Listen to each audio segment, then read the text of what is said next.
When the will was being read, my daughter screamed, "You don't deserve this. You never have." She had just heard that her grandfather left me a check for $52 million. Right then and else, she grabbed a candle and lit the check on fire right in front of the entire family. In that exact moment, she wanted to humiliate me, to prove that I was weak, outdated, and incompetent. I just stood there in silence, letting everyone stare. My daughter smiled, looking like she had finally won, but I didn't yell, and I didn't stop her. What she didn't know was that before the flame even touched the paper, I had already made a decision. And once that decision was made, everything was going to change completely. I really appreciate you being here and taking the time to listen to this story. Before we keep going, take a second to drop a comment letting me know where you're watching from. It really helps us build a sense of community here. Also, just as a quick disclaimer, this story includes fictional elements added for storytelling and reflection. Any resemblance to real people or places is purely coincidental, but the lessons behind it might still hit close to home. My name is Silas Ravenscroft. I'm 52 years old, and I just watched my daughter burn what she thought was my $52 million inheritance right in front of our family. What she didn't know, and what no one else in that room understood, was that you can't destroy funds that were already electronically transferred through a standard trust process 2 weeks ago. My father had warned me this moment would come. He actually planned for it. The reading of the will took place exactly 1 week after we laid him to rest in the family plot, overlooking the valley where he spent 60 years building his corporate empire. His study still smelled like him, a mix of leather, old books, and the faint scent of cigars he gave up 20 years ago, but never fully cleared from the mahogany paneling. 14 of us packed into that space, sitting in chairs that Benjamin Shaw had carefully arranged in a semicircle. Benjamin sat at my father's desk, looking even older than his 60s. He had been my father's attorney for 30 years, and right now his face carried the weight of a massive bombshell that was about to drop. I recognized that look. 6 months ago, when my father first told me about his plan, he had that exact same look on his face. My daughter Madison sat right in the center, wearing a black Armani suit. At 28, she inherited my father's sharp features and my late mother's dark hair, but absolutely none of their humility. Her fingers tapped on her knee, impatient and entitled, already counting the money she believed was her birthright. Amanda, my older sister, sat next to Madison like a proud mentor. She had been grooming Madison for years, convinced that my father's wealth should completely skip my generation. The two of them spent countless Sunday dinners discussing how Madison would modernize the company, expand into new markets, and finally bring Ravenscroft Industries into the 21st century. It was as if the 23% year-over-year growth under my leadership meant absolutely nothing. My wife Jennifer sat next to me, elegant even in her grief. Marcus, our 24-year-old son, kept checking his watch. He hadn't wanted to attend this ceremony at all. Dorothy, my father's sister, sat in a high-back chair by the fireplace. Even from her wheelchair, her sharp eyes didn't miss a single detail. Benjamin cleared his throat and started reading the smaller bequests. Dorothy got the beach house plus a $75,000 annual allowance. Several longtime employees received $10,000 each. A few cousins got $25,000 each. Jennifer received my father's art collection and $500,000. Marcus was left $1 million in a trust fund, locked until he turns 35, along with my father's collection of vintage medical equipment. With every reading, the tension in the room kept building. Madison's leg was shaking faster and faster. The big assets, the company, the real wealth still hadn't been mentioned. Then Benjamin's voice shifted into that formal tone reserved for the biggest announcements. To my son, Silas Ravenscroft, I leave a 51% voting share in Ravenscroft Industries, along with liquid assets totaling approximately $52 million, subject to specific conditions to be announced shortly. The room completely erupted. The look on Madison's face turned from anticipation to utter shock, and then to something much darker. It was a mix of pure anger and betrayal. She slammed her hands down and stood straight up, fists clenched tightly. Marcus looked over at me with a wave of relief on his face. Jennifer reached out and squeezed my hand. Even Dorothy leaned back, looking almost approving. But Madison's voice cut through the whispers like shattering glass. "This is a joke. Grandfather wouldn't do this. He knew Dad has just been coasting for decades. He promised me I would run this company." Amanda pinched Madison's arm, but my daughter brushed her off, staring directly at me with pure contempt. "You don't deserve this. You never have." Benjamin raised a hand. "Miss Ravenscroft, there are additional clauses," but Madison had already noticed the massive ceremonial check resting on the credenza behind his desk. It was something my father had insisted on preparing, a dramatic detail that seemed ridiculous until right now. It had $52 million printed in large block letters, made out to Silas Ravenscroft. Before anyone could react, she grabbed it with both hands. The memorial candle we had lit for my father was sitting on a side table. She snatched the candle, her movements sharp with rage. "You want to know what I think about this?" The corner of the check caught fire first, curling inward with a soft hiss. The orange flame crept across my father's signature, eating through the numbers that represented more money than most people see in a lifetime. Madison held onto it for as long as she could, keeping her eyes locked onto mine the entire time, before finally dropping the burning paper into a metal wastebasket. A thin trail of smoke drifted up, carrying the acrid smell of burnt paper. The room fell into a dead, heavy silence, and I smiled. I couldn't help it. A tiny, knowing smile that must have looked completely insane given the situation. Everyone turned to stare at me. Jennifer's eyes went wide. Marcus looked confused. Amanda frowned, searching my face for the breakdown she expected. Madison's expression shifted from triumph to uncertainty. "What is so funny? I just destroyed—" "You destroyed a photo, Madison." My voice sounded much calmer than I actually felt. "A very expensive photo, but just a piece of paper at the end of the day." Her face went completely pale. "What?" Benjamin cleared his throat. "If I may clarify, that oversized check was purely ceremonial. The actual transfer of the inheritance was executed electronically 2 weeks prior to Mr. Ravenscroft's passing. Nothing that occurred here today affects the legal transfer of those assets." I watched my daughter's look of victory completely crumble like a sandcastle hit by a wave. Amanda started whispering anxiously in her ear, but Madison pushed her away, just staring blankly at the smoking ashes. "However," Benjamin continued, reaching for a sealed envelope I had seen months ago, "Mr. Ravenscroft did leave instructions for a video message to be played at this time." Madison went from pale to completely ashen. Amanda's composure finally broke down. Marcus leaned forward, suddenly very interested. Jennifer's hand found mine, giving it a gentle squeeze. Benjamin set up his laptop on the desk, turning the screen so everyone could see. Madison just stood there, completely frozen. Amanda pulled her back down into her seat, but Madison moved like someone in total shock. All that confidence from earlier had completely vanished. The screen lit up. My father's face appeared, recorded probably a few weeks before he passed, but looking healthier than he did in his final days. His eyes had that signature sharpness I had learned to respect, the look that meant he was thinking 3 steps ahead of everyone else. He folded his hands on his desk, a gesture I realized I had just subconsciously copied, and began to speak. When my father's voice filled that room, I wasn't prepared for how it would feel, not because of the words themselves, since I already knew what he was going to say. What caught me off guard was watching 14 people realize they had been completely outmaneuvered by a man who was no longer there.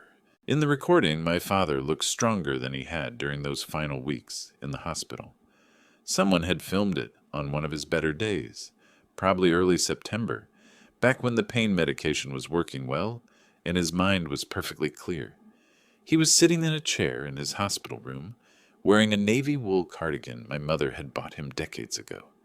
His eyes held that familiar spark I'd known since childhood, the one that meant he was teaching a lesson, whether you wanted to learn it or not. Everyone in the room leaned in. Madison became incredibly quiet, her previous confidence replaced by something that looked a lot like fear. Amanda's hand stayed on her shoulder, but her grip had changed from supportive to holding her steady. Marcus sat up straighter, finally giving it his full attention. My father's voice came through the laptop speakers loud and clear. If you are watching this, it means I am gone. And if Benjamin followed my instructions, you must have just witnessed something quite interesting. He paused, letting the words sink into the room. Madison, you heard the will being read, but that document... He leaned forward slightly. That was a test. Madison's breathing changed. I could hear it from across the room, a sharp intake of air that almost became a gasp. She tried to stand up, but Amanda held her down. The actual distribution of my estate was finalized separately 2 weeks before my passing. It is legally binding, witnessed by 3 parties, and my mental capacity was certified by 2 independent doctors, because I knew someone would try to challenge it. He went on to list the real distribution. The 51% voting share in Ravenscroft Industries went to Silas. All liquid assets, the full $52 million, went to Silas, with specific provisions set aside for Jennifer and the grandchildren. Madison was to receive a restricted trust fund of $5 million, locked until she turns 40, or until she demonstrates a consistent track record of financial responsibility. Madison, I needed to see how you would react. My father's voice softened just a bit. Would you show grace? Would you think of the family, the employees, and the legacy we built? Or would you... He didn't finish the sentence. Less than 15 minutes ago, we had all watched her burn what she thought was her inheritance. Silas, you have proven yourself time and time again. The company is yours. Lead it well. And son, his voice cracked just a little, I am proud of the man you became, even if I didn't say it enough. The screen went black. Benjamin closed the laptop with a soft click that sounded incredibly loud in the absolute silence. Not a single person moved. Madison stared at the blank screen as if she could force it to play a different outcome. Her face turned from pale to a deep burning red, anger boiling up in her eyes. This is manipulation. He was sick. He wasn't in his right mind. Benjamin responded with practiced calmness. 2 independent doctors certified his cognitive abilities. There were 3 witnesses. The documents are ironclad. It is incontestable, Miss Ravenscroft. Madison spun around to face me, and I saw something in my daughter's eyes that I had never fully seen before. It wasn't just anger, it was desperate fury. You did this. You manipulated him while he was weak. I went to see my father, I said, keeping my voice as steady as possible. I sat with him, and I listened to him. You, between your constant business trips and networking dinners, barely made time to see him because you were busy building the career you thought he wanted you to have. You turned into someone who would burn $52 million in a dramatic fit of revenge just because you didn't get your way. That's what grandfather needed to know, whether you actually cared about the legacy or if you just cared about the money. Amanda stood up suddenly, stepping between us. This is completely unfair. A granddaughter gets cast aside, pushed out, just to hand everything over to the person he trusted to protect his life's work, not someone who would burn it to ash over a temper tantrum. Madison's finger pointed at me, shaking slightly. So I'm just supposed to accept this humiliation? You're supposed to accept the choices grandfather made based on character. Forget your dad. She pushed past Amanda, nearly knocking over the wastebasket that still held the ashes. The door slammed shut behind her. Amanda shot me a venomous look before rushing out after her. The rest of the extended family started scattering quickly. Within 5 minutes, it was just Jennifer, Marcus, Benjamin, and me left. Marcus broke the silence. That was intense. Your grandfather was a student of human nature. Benjamin started packing up his documents. Silas, your father left additional files for you. Instructions, contingency plans, and files regarding some of Madison's activities leading up to his passing. He had been quietly looking into things. A cold feeling settled in my chest. What activities? I think we should discuss that Monday morning. You've had enough for one day. Jennifer touched my arm. He's right. Let's go home. That night, I sat alone in my study, holding the pocket watch my father had pressed into my hand during one of his hospital stays. My phone buzzed. An unknown number. Mr. Ravenscroft, this is Derek Hamilton, CEO of Medcore Solutions, I heard about what happened today with your daughter. If she needs professional guidance during this difficult transition, I'd be happy to help. Madison has real potential." I stared at the text. Why would the CEO of a competing firm reach out about a family dispute? The message felt off, like calculation masked as concern. I put the phone down, leaving it unanswered. The morning came entirely too early. I woke up to 5 missed calls from Benjamin and a voicemail that made my stomach drop. "Silas, Madison filed a contest against the will first thing this morning.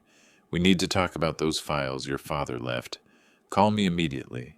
Jennifer found me in the kitchen, staring at my phone. "It's starting," I told her. "She isn't going to take this quietly." "Do you think she will?" "No, but God, I used to hope she would."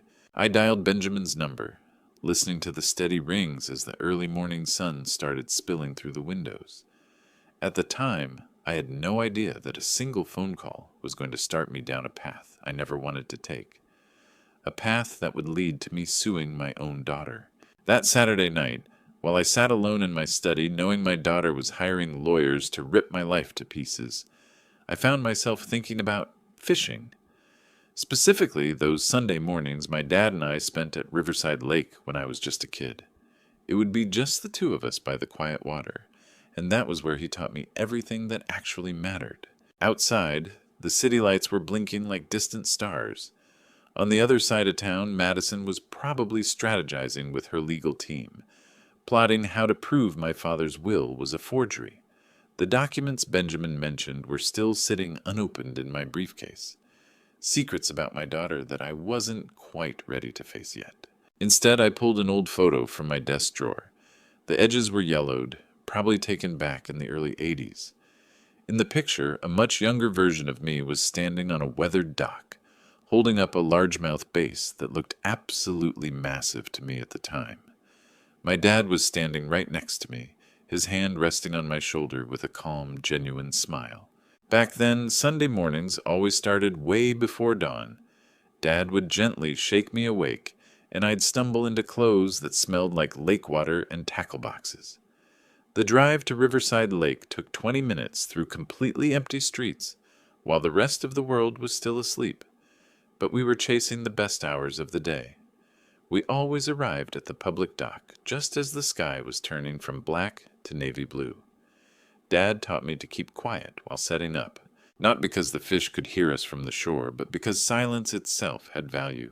Some of my absolute best memories didn't require any words at all, just the soft click of checking the reels and the faint whir of fishing line passing through the guides. "Son, do you know why I bring you out here?" he finally asked, after we both cast our lines into the water that looked like dark, still glass. "To catch fish? No, that's just a bonus." Dad settled into his folding chair. "The real lesson is right here. It's just you, patience, and persistence. Everything worth having in this life requires those two things." Some mornings we would sit there for hours and catch absolutely nothing. Other times we'd pull in a pretty decent bass. Dad taught me how to clean the fish, too. He wanted me to understand the hard work behind it, to know that good things require effort, even after you've earned the right to have them. "The people who succeed aren't always the smartest or the luckiest," he said, wiping his hands on an old rag. "They're the ones who show up when it's tough, who put in the work when nobody's watching, and who stay behind when everyone else has gone home." I remembered every single word, every lesson. They were burned into my bones deeper than anything I ever learned from a textbook. Suddenly, the memory shifted, and I was 25 years old. Even though I was the boss's son, I'd just been hired at Ravenscroft Industries in an entry-level position. Dad insisted that I start from the bottom, learning every single department before touching anything important. That particular summer afternoon, we were hosting a family barbecue. Jennifer was 6 months pregnant with Marcus. Madison was only 3, completely fearless, toddling around the patio in a yellow sundress. Dad was chasing her through the garden, both of them laughing so hard, and I rarely saw him laugh like that with anyone else. Amanda was standing near me by the grill, watching them with an expression I couldn't quite read at the time. She had been living in New York for 2 years by then, and her visits back home were becoming fewer and farther between. He never looked at us that way when we were kids, she said, that kind of doting. Madison is his first granddaughter. I tried to keep my tone neutral. Things are different now. Are they, or does he just not care for daughters? Before I could answer, Dad scooped Madison up in his arms and carried her over to us. I took her from him, holding her close. She felt so light, and her hair smelled like baby shampoo. How did we get from that sweet moment to her burning a check in a room full of people? How does a 3-year-old who used to giggle playing hide and seek turn into someone who tries to destroy her grandfather's life's work? Later that evening, after Madison had been put to bed, Dad and I stood by the grill, alone. "You're doing well at the company," he said without looking at me. "I'm hearing positive reports from the department heads." "Thanks, Dad. I'm trying to earn my place." "You don't need to earn it with me, but I respect that you want to." He squeezed my shoulder, quick and firm, just like he did on that dock all those years ago. In those days, that was the closest Dad ever got to saying he loved me. The memories faded, dropping me right back into my study with the photo still in my hand. I checked my watch, and it was almost 11 o'clock. I'd been sitting there for hours, lost in a past where things made a lot more sense. After that, I went out for a drive. I didn't have a destination, I just needed to clear my head. When I finally pulled back into the driveway, Jennifer was waiting for me on the porch despite the late hour, wrapped in a cardigan against the October chill. Madison had been the favored granddaughter, while I was the son who had to prove himself over and over again. As a result, both of us grew up with a chip on our shoulders. She believed she was entitled to everything, while I felt like I had to fight for every single thing I got. Dad saw that. He always saw right through people. The test he designed wasn't just about money or company shares. It was about whether we actually learned the lessons that mattered from his different ways of teaching us. My phone vibrated in my pocket. It was a text from Marcus. "Dad, Madison just posted on social media. You need to see this." I opened her profile, and the post had already racked up over 200 comments. When family betrays you and the system fails you, sometimes you have to fight back. Stay tuned. The truth is coming out. Hashtag justice. Hashtag family. Hashtag betrayal. Hashtag speaking my truth. The attached photo showed her standing outside Benjamin's office, looking both defiant and deeply wronged.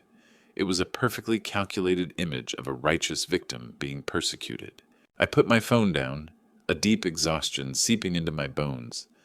Jennifer tapped on the car window, a look of pure concern etched on her face. I got out, let her take my hand, and we walked into the house together. When I went to bed that night, I had no idea that Madison's social media campaign was just the tip of the iceberg. By Monday morning, I was going to find out what my father had actually uncovered about my daughter, and why he was so certain about his final test. By Sunday morning, Madison's post had gone viral in the worst way possible. Half the internet was calling me a thief, while the other half was arguing about inheritance laws as if everyone had suddenly earned a law degree overnight. But the real story wasn't about the money at all. It was about 15 years of me trying to prove I belonged at my father's company, while my daughter watched from the sidelines, learning all the wrong lessons. I should have noticed that creeping sense of entitlement growing in her, but I was so busy fighting my own battles that I didn't see her war was just beginning. Marcus found me in the kitchen around 8 in the morning, holding his phone with an expression somewhere between worried and impressed. "Dad, her post has 50,000 shares. The local news is picking it up." Madison's full statement read like a manifesto. "My grandfather, Declan Ravenscroft, built an empire on integrity. Yesterday, I witnessed firsthand how my father manipulated a dying man's final wishes. The legal system might be on his side, but history will remember who actually deserved that legacy." "Let them talk." I carefully set down my coffee. "The facts don't need a public relations campaign." Marcus studied me, his expression hard to read. "You're not going to respond?" "What could I say that wouldn't make things worse? Your sister wants a public trial. I'm not going to give her one." My mind drifted back to the past again, sorting through moments from years ago that suddenly felt heavy with meaning. I was back in a boardroom in my early 30s, presenting an expansion plan for the healthcare division that I had spent 6 months developing. The data was solid and the strategy was sound. But before I even hit the second slide, I could feel the skepticism radiating from the board members. "This approach seems a bit conservative," Harrison Whitmore said, tapping his pen on the table. "Perhaps we should wait for Declan's input before moving forward."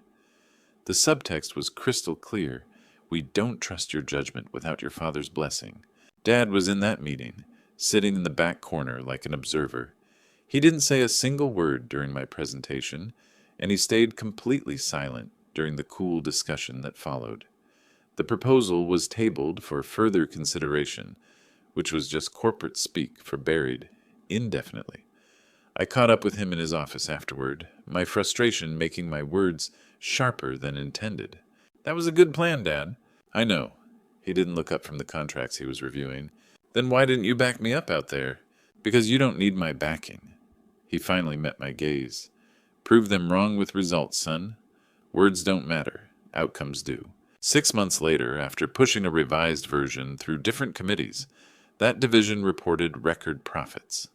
Dad just nodded and said, "Good job," before moving on to the next item. There was no celebration, no public vindication, just the quiet satisfaction of being right. I learned to live without the applause, but Madison never did. The memory shifted to a family dinner when Madison was 16. She was slumping in her chair, picking at her food with dramatic misery. "The volleyball coach is targeting me. I should have made the varsity team." "Did you go to the optional summer workouts?" I asked, keeping my voice neutral. "I don't need extra workouts. I'm naturally athletic." Dad set his fork down. "Then talent without a work ethic is just wasted potential, sweetheart." "But grandfather, you always say I'm special." Madison's eyes filled with tears. "Why do I have to work twice as hard?"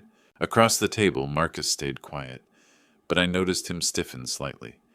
He had been practicing his vocal exercises every single day for 3 months, straight, preparing for a school solo audition.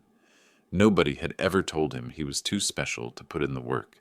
The worst memory surfaced next, the most recent one, and even though it happened just 4 months ago, it still stung. Back in June, Madison had called me crying, saying there was a situation at her job, her first real position after graduate school at Pharmatech. She had been caught taking a colleague's research proposal and presenting it as her own. We met at a coffee shop near her apartment. She looked genuinely distressed, her mascara smudged and her hands shaking. "I just made a few minor adjustments, Dad. That's all. They're blowing the whole thing completely out of proportion." "Did you credit your coworker for the original work?" Her defenses immediately went up. "Why should I? I improved everything.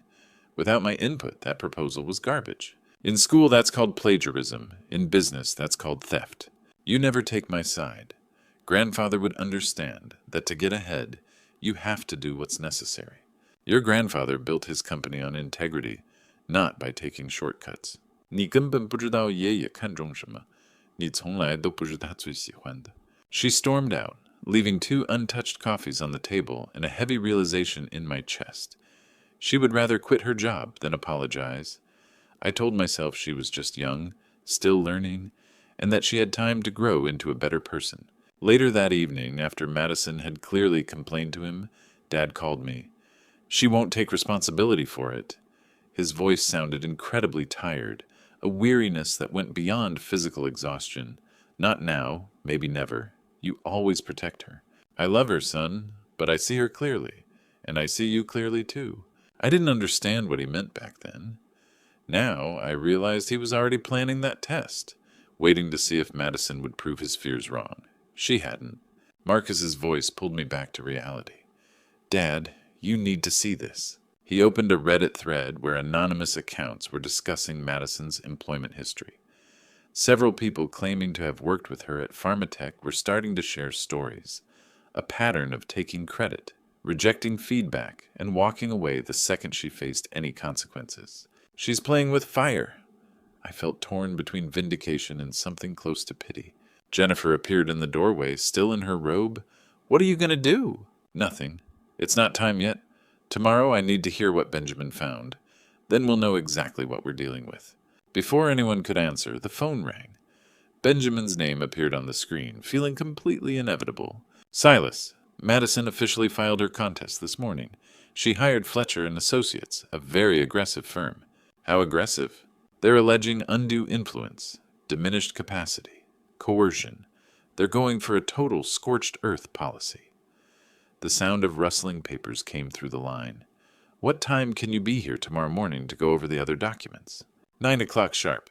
I'll be ready, Silas. He paused, choosing his words carefully. What your father discovered is going to change everything. You need to prepare yourself. The call ended. I stood there holding the phone while Jennifer watched me, her eyes full of unasked questions. Tomorrow I'll find out what Dad knew. There's a part of me that doesn't want to know. But you need to. She walked across the kitchen and took my hand. Whatever it is, we'll handle it together. Can we? What if it's worse than we think? Then it's bad, but you still need to know. She was right.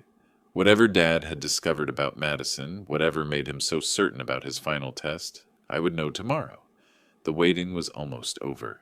Almost. On Sunday night, while Madison's social media followers were debating inheritance laws and Jennifer was putting Marcus to bed, I sat alone holding the pocket watch my father had given me 3 weeks before he passed. Before facing whatever Benjamin was going to reveal in the morning, I needed to remember how those final 3 weeks showed us everyone's true colors. Let me take you back to late September, exactly 3 weeks before the reading of the will that started everything. The call came on Tuesday morning, September 28th.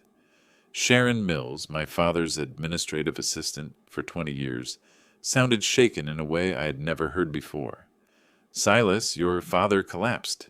The ambulance is taking him to City General right now. It took me 15 minutes to get to the hospital, where Jennifer met me in the emergency room. The stroke had been severe. His left side was affected and his speech was impaired. Even before the doctor confirmed it, the look on my father's face told me everything. At his age, given the severity, you should prepare yourselves. In his ICU bed, Dad looked much smaller, surrounded by machines that beeped and hummed like they were having a conversation he could no longer join. When I took his hand, his eyes blinked open, a spark of recognition cutting through his confusion. I'm right here, Dad. I'm not going anywhere. I practically lived in that hospital room for 3 solid weeks.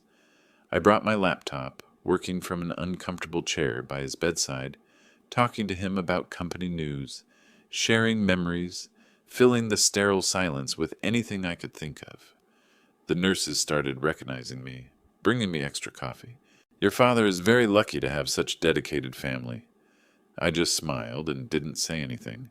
They would see soon enough. Madison arrived on the 3rd day with expensive flowers and a perfectly curated look of grief.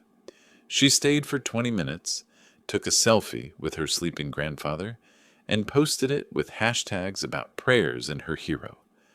Her voice carried that distinct performing quality I had come to recognize. I have to get back to work. Important project deadlines. I'll be back really soon.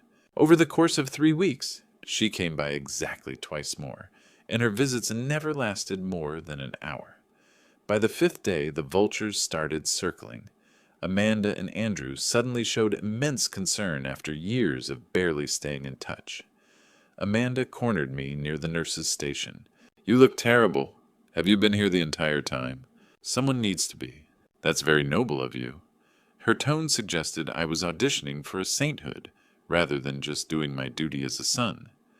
I'm sure Dad will notice who is making the sacrifices. When Dad woke up during one of their visits, his speech had partially recovered. It was slow but clear enough to understand. Amanda, Andrew. His voice carried a tone somewhere between recognition and dismissal. Dad, don't strain yourself. We're right here with you. Whatever you need. Amanda leaned in close, looking sincere yet entirely transparent. Where have you been for the last 5 years? It took immense effort for him to get each word out, but he said it anyway. She left shortly after, looking flustered and defensive. Later, when we were alone, Dad told me, except for Dorothy and you, everyone is here for the assets. Cousins showed up asking about estate plans. Distant relatives offered to help manage affairs. Harold Carson visited genuinely with company updates, never bringing up business unless Dad asked first. Dorothy came once, dignified and private, saying a quiet goodbye without mentioning money, On the 12th day, Benjamin Shaw came by for a private 90-minute meeting with documents. When I returned, Dad looked exhausted but deeply satisfied. I'm done. Everything is taken care of. His best day was on the 15th day. The fog had lifted, leaving him sharp and resolute. He waited until it was just the two of us, the monitor keeping a steady rhythm.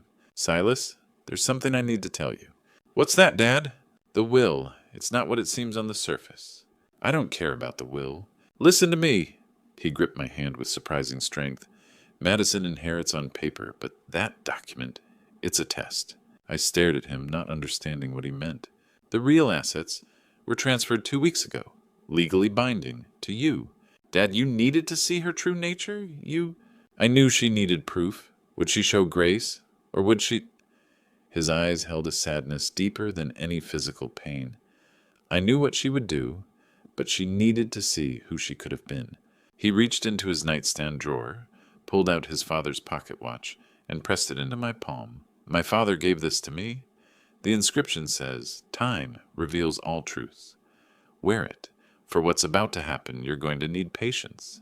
My throat tightened. Dad, I don't want your watch. I want to go fishing with you a few more times. A single tear rolled down his weathered cheek. Me too, son, but my time is up. Catch one for me.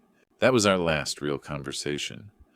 On Thursday night, October 19th, the sound of the monitors began to shift. The nurse's expression told me everything I needed to know. It will likely be tonight. Notify the family. Jennifer came immediately. Marcus drove over from his apartment across town. I called Madison, got her voicemail, and sent a text. Dad is declining. The hospital says it will likely be tonight. 2 hours later, her reply came, "An important meeting. We'll try to get there in the morning." She won't make it, I told Jennifer. That is her choice, and it will be her burden to carry. At 4:23 a.m. on Friday, October 20th, the machine's tone changed one final time. I held my father's hand, Marcus on the other side. Jennifer stood at the foot of the bed. Dad's eyes opened one last time, finding mine. No words, just a firm squeeze of his fingers. "Leave it to me, Dad. I'll take care of everything." A tiny smile appeared, and then there was peace. The monitor fell silent at 4:23. Madison arrived at 7:15, looking at the empty bed. "Is he—" I nodded. I got here as fast as I could. The meeting ran late, and then there was traffic. "He passed away 3 hours ago, Madison." My voice felt hollow, leaving nothing but the plain facts. She collapsed into a wave of grief, a grief that was real, but also tangled up with a guilt she would never fully admit to herself. By midday, I stood outside the hospital, breathing fresh air for the first time in weeks. The pocket watch felt heavy in my pocket, warmed by my body heat. Marcus found me out there. "Dad, are you okay?" "No, but I will be. Grandfather made sure of that." "What do you mean?" "You'll see. When the will is read, everyone is going to see exactly what Grandfather saw." Benjamin's email arrived later that day. The reading of the will was scheduled for Friday, October 27th at 2 p.m. All family members were required to attend, and it would include a video message from the deceased. That was a week ago. Now, on this Sunday night, holding that very same pocket watch in my hand, I finally understood what my father had been preparing me for. Tomorrow morning, Benjamin would reveal his other findings about Madison. But after those 3 weeks in the hospital, I had already seen everything I needed to know, exactly who shows up when things actually matter and who doesn't. The pocket watch ticked steadily in my palm. Time reveals all truths, just like the inscription said. My dad knew exactly what he was doing. Monday morning came way too fast. I barely slept, my mind constantly replaying those weeks in the hospital. At 8:30 a.m., my phone buzzed with a reminder for my 9 a.m. call with Benjamin. But before I could even face whatever his audit had uncovered, my thoughts kept drifting back to the funeral, held just 3 days after my dad passed, and 4 days before that explosive reading of the will. If you want to know someone's true nature, just watch them at a funeral. Let me tell you about my dad's memorial service on Monday, October 23rd. Riverside Memorial Chapel was completely packed. More than 200 people filled the main room. The casket was closed, positioned next to a massive portrait of my dad from his healthier days.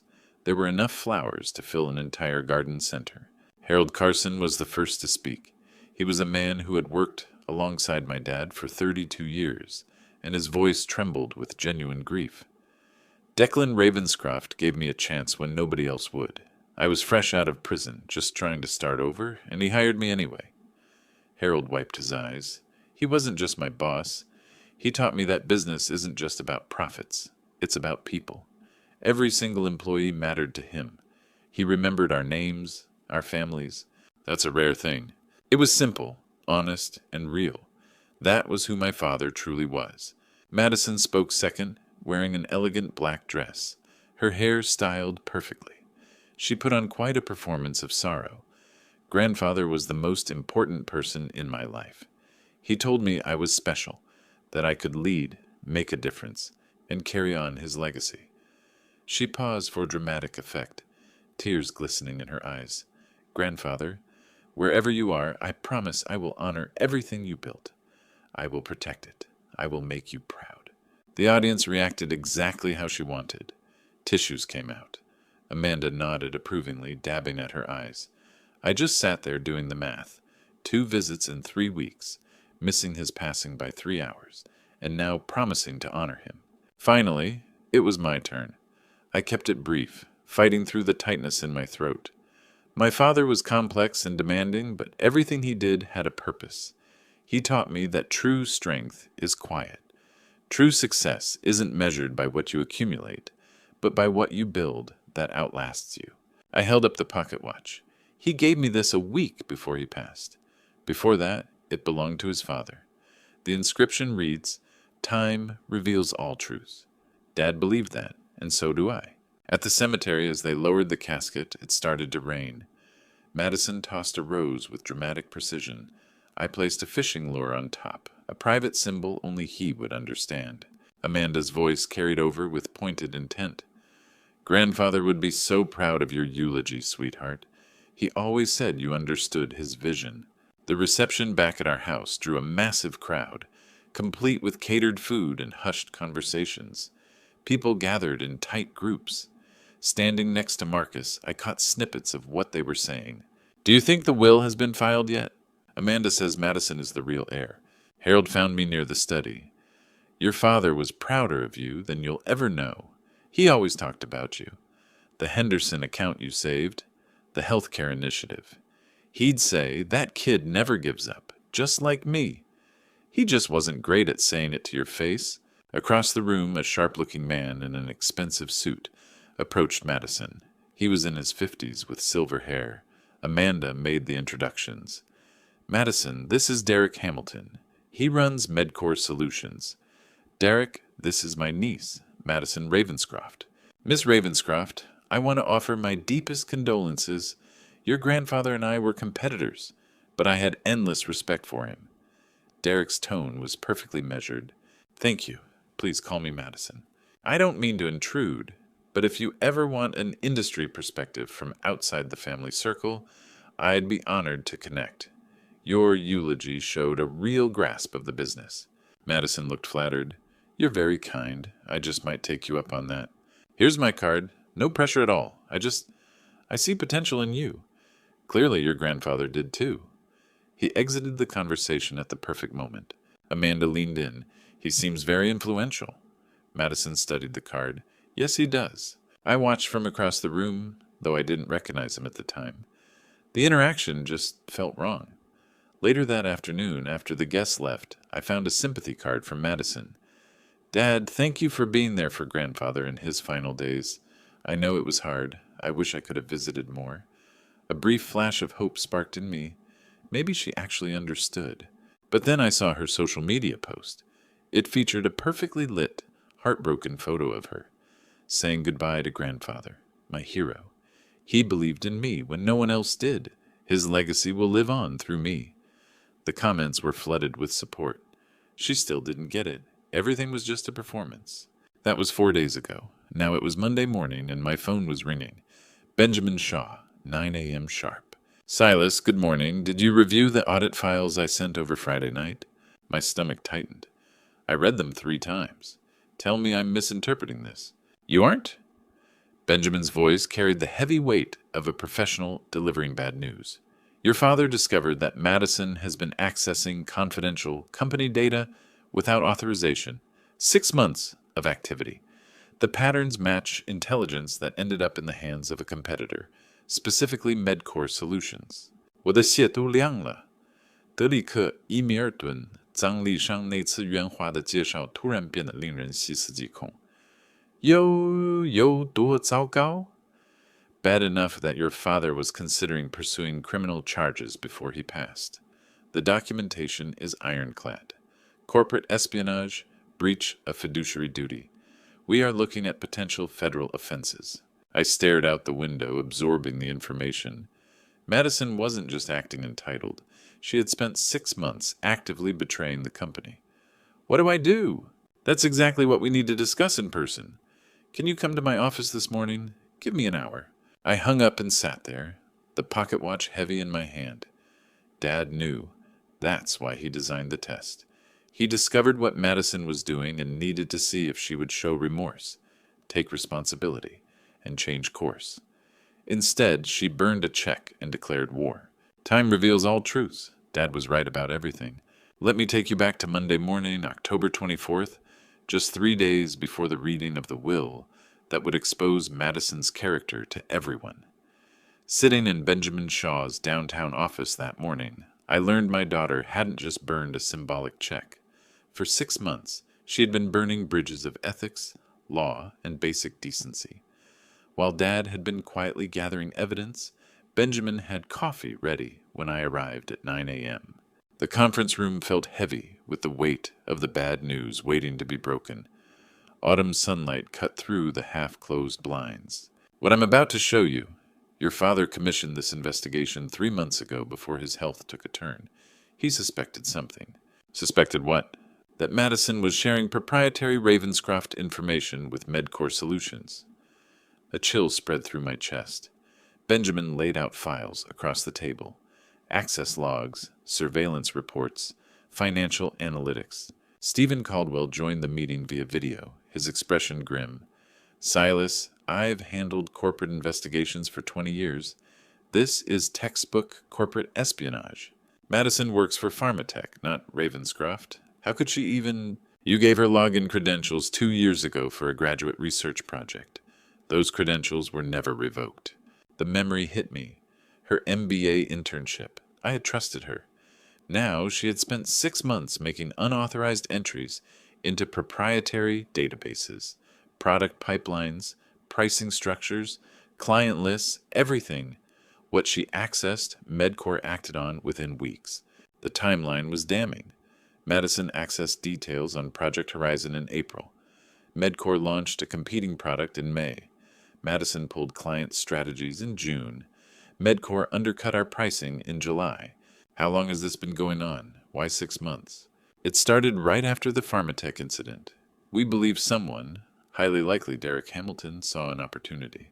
Benjamin showed surveillance photos of Madison meeting Derek at high-end restaurants and coffee shops. These meetings predated my father's passing, predating any knowledge she had of the inheritance. We recovered emails through a legal subpoena process initiated before your father passed. Derek to Madison. The information you shared is incredibly valuable. I appreciate your spirit of cooperation. Madison to Derek. Happy to help. My father doesn't see my strategic value. It's nice to work with someone who appreciates it. She thought she was being strategic. She didn't realize that intent matters far less than actions. She accessed protected information without authorization and shared it with a competitor. That's industrial espionage and theft of trade secrets. Stephen leaned forward on the screen. Estimated impact, over $12 million in lost contracts and competitive disadvantages. I held my head in my hands. 12 million? Just because she was angry with me. Your father caught wind of it early on. He altered some access codes and fed false information as a test. It was leaked. That confirmed Madison was the source. Dad knew before he died. He knew she was doing this? Yes. That's part of the reason he structured the will the way he did. Stephen disconnected, and Benjamin reached for a sealed envelope on his desk. One more thing. Your father left this for you. He wanted you to read it after seeing the evidence. The envelope had, for Silas, open after reviewing the investigation written in my dad's handwriting. I opened it with shaking hands. Silas, if you are reading this, you know what Madison has done. I am sorry you have to learn this side of your daughter. Here is my counsel. Give her a chance to confess, to take responsibility. If she does, she deserves grace. Everyone deserves a path to redemption. But if she continues to lie, to blame others, and refuses to face what she has done, then justice must come first. Protecting her from the consequences is not love. It is enablement. Trust your judgment, son. You will know what is right when the time comes. I am proud of you. I should have said it more. Dad. I folded the letter slowly, my eyes blurring. I called Jennifer. Can you come to Benjamin's office? I need you. 30 minutes later, Jennifer arrived. Benjamin summarized everything. Her shock turned into pure heartbreak. Our daughter is a thief. Our daughter made terrible choices. There's a difference. What difference? She threatened people's jobs. She helped our competitors. Where did we go wrong? I don't know, but I know what I have to do. Benjamin laid out the options. Report it to the authorities immediately. Handle it internally. Or wait and see how the reading of the will goes, using it as leverage if needed. I pointed to my dad's letter. He wanted me to give her a chance to confess. If she doesn't, I'm turning this over to the authorities and letting justice take its course. Are you sure? She's your daughter. That's exactly why I have to hold her accountable. If I protect her, I'm telling her that actions don't have consequences. That's not being a father. That's being a coward. Jennifer wiped a tear. I agree, but God, it hurts. I pulled her close. Yes, it does. We left Benjamin's office in silence. In the elevator, Jennifer asked the question I'd been asking myself. Do you think she'll confess at the reading or afterward? I looked at the pocket watch. We're about to see exactly what kind of person Madison is. I hope she's the daughter we raised, but I'm prepared for the person she's become. The elevator doors opened to bright sunlight. Either way, this will all be over soon. That night at home, my phone rang. It's Madison, I told Jennifer. Are you going to answer? Yes, but I'm not telling her what I know. Not yet. I picked up. Madison. Dad, about the reading on Friday. Whatever happens, I hope we can keep our relationship. You're still my father. Madison, is there anything you want to tell me? Anything you want to get off your chest before Friday? A long silence. What? Like what? I don't know. Anything you've done that you regret. Anything you want to make right. Another silence. No, why is something wrong? My heart sank. See you Friday, Madison. I hung up. Jennifer looked into my eyes. She had her chance. Dad was right, though. She won't confess. She's going to fight. Friday's showdown wasn't just going to be about money anymore. It was about character. And Madison was about to show everyone exactly how much she was worth. The next 3 days crawled by. On Wednesday, Madison's lawyers filed their motions. On Thursday, social media exploded. By Friday morning, the whole city was watching, and I was ready. By Tuesday morning, Madison had fully weaponized her online presence. Posts detailing her victim narrative were spreading across every platform. Professional photos with defiant expressions. Tearful videos recorded in her car. Long, serialized essays painting me as a manipulating villain. The engagement climbed into 6 figures within hours. 75,000 people liked her curated sorrow. 500,000 watched her staged vulnerability. Half the internet had chosen a side before knowing a single fact. Jennifer watched over my shoulder. 厌烦的事是建立起来了，到了星期五，半个国家都会站在他那边。Let them. Facts don't change based on popularity, but perceptions do. Wednesday morning, 9 a.m. Marcus showed up at our door looking like he hadn't slept all night. Dad, we need to talk. Get some coffee. Madison has been calling since 6 a.m. Texting too. His voice shook slightly. Did you really manipulate Grandfather? Do you believe I did? I don't know. Madison says all that time you spent at the hospital was just to turn Grandfather against her. Marcus, I stayed by my father's side because I loved him, not to play games, because he was my dad, and I didn't want him to be alone. Then why is Madison lying? I led him to my study and closed the door. What I tell you cannot leave this room before Friday. Do you understand? He nodded. Grandfather's will was established before his health crisis, when he was completely lucid. 3 independent doctors certified his mental capacity. It is legal and ironclad. But Madison doesn't know the full story yet. The reading will explain everything. Can't you tell me now? No, because grandfather set this up a specific way for a specific reason. But I can tell you this. I did not manipulate him. Whatever happens Friday is exactly what my father wanted. That's not an answer. It's the only one I can give. So you decide. Do you trust me? Have I ever lied to you? Marcus went quiet, struggling with it. He started pacing. Madison says she deserves the inheritance because she understands grandfather's vision. What do you remember, Marcus? Not what she's saying now. What did you live through? His expression shifted. I remember grandfather's hospital room. You were there every day. Madison came maybe 3 times. Twice.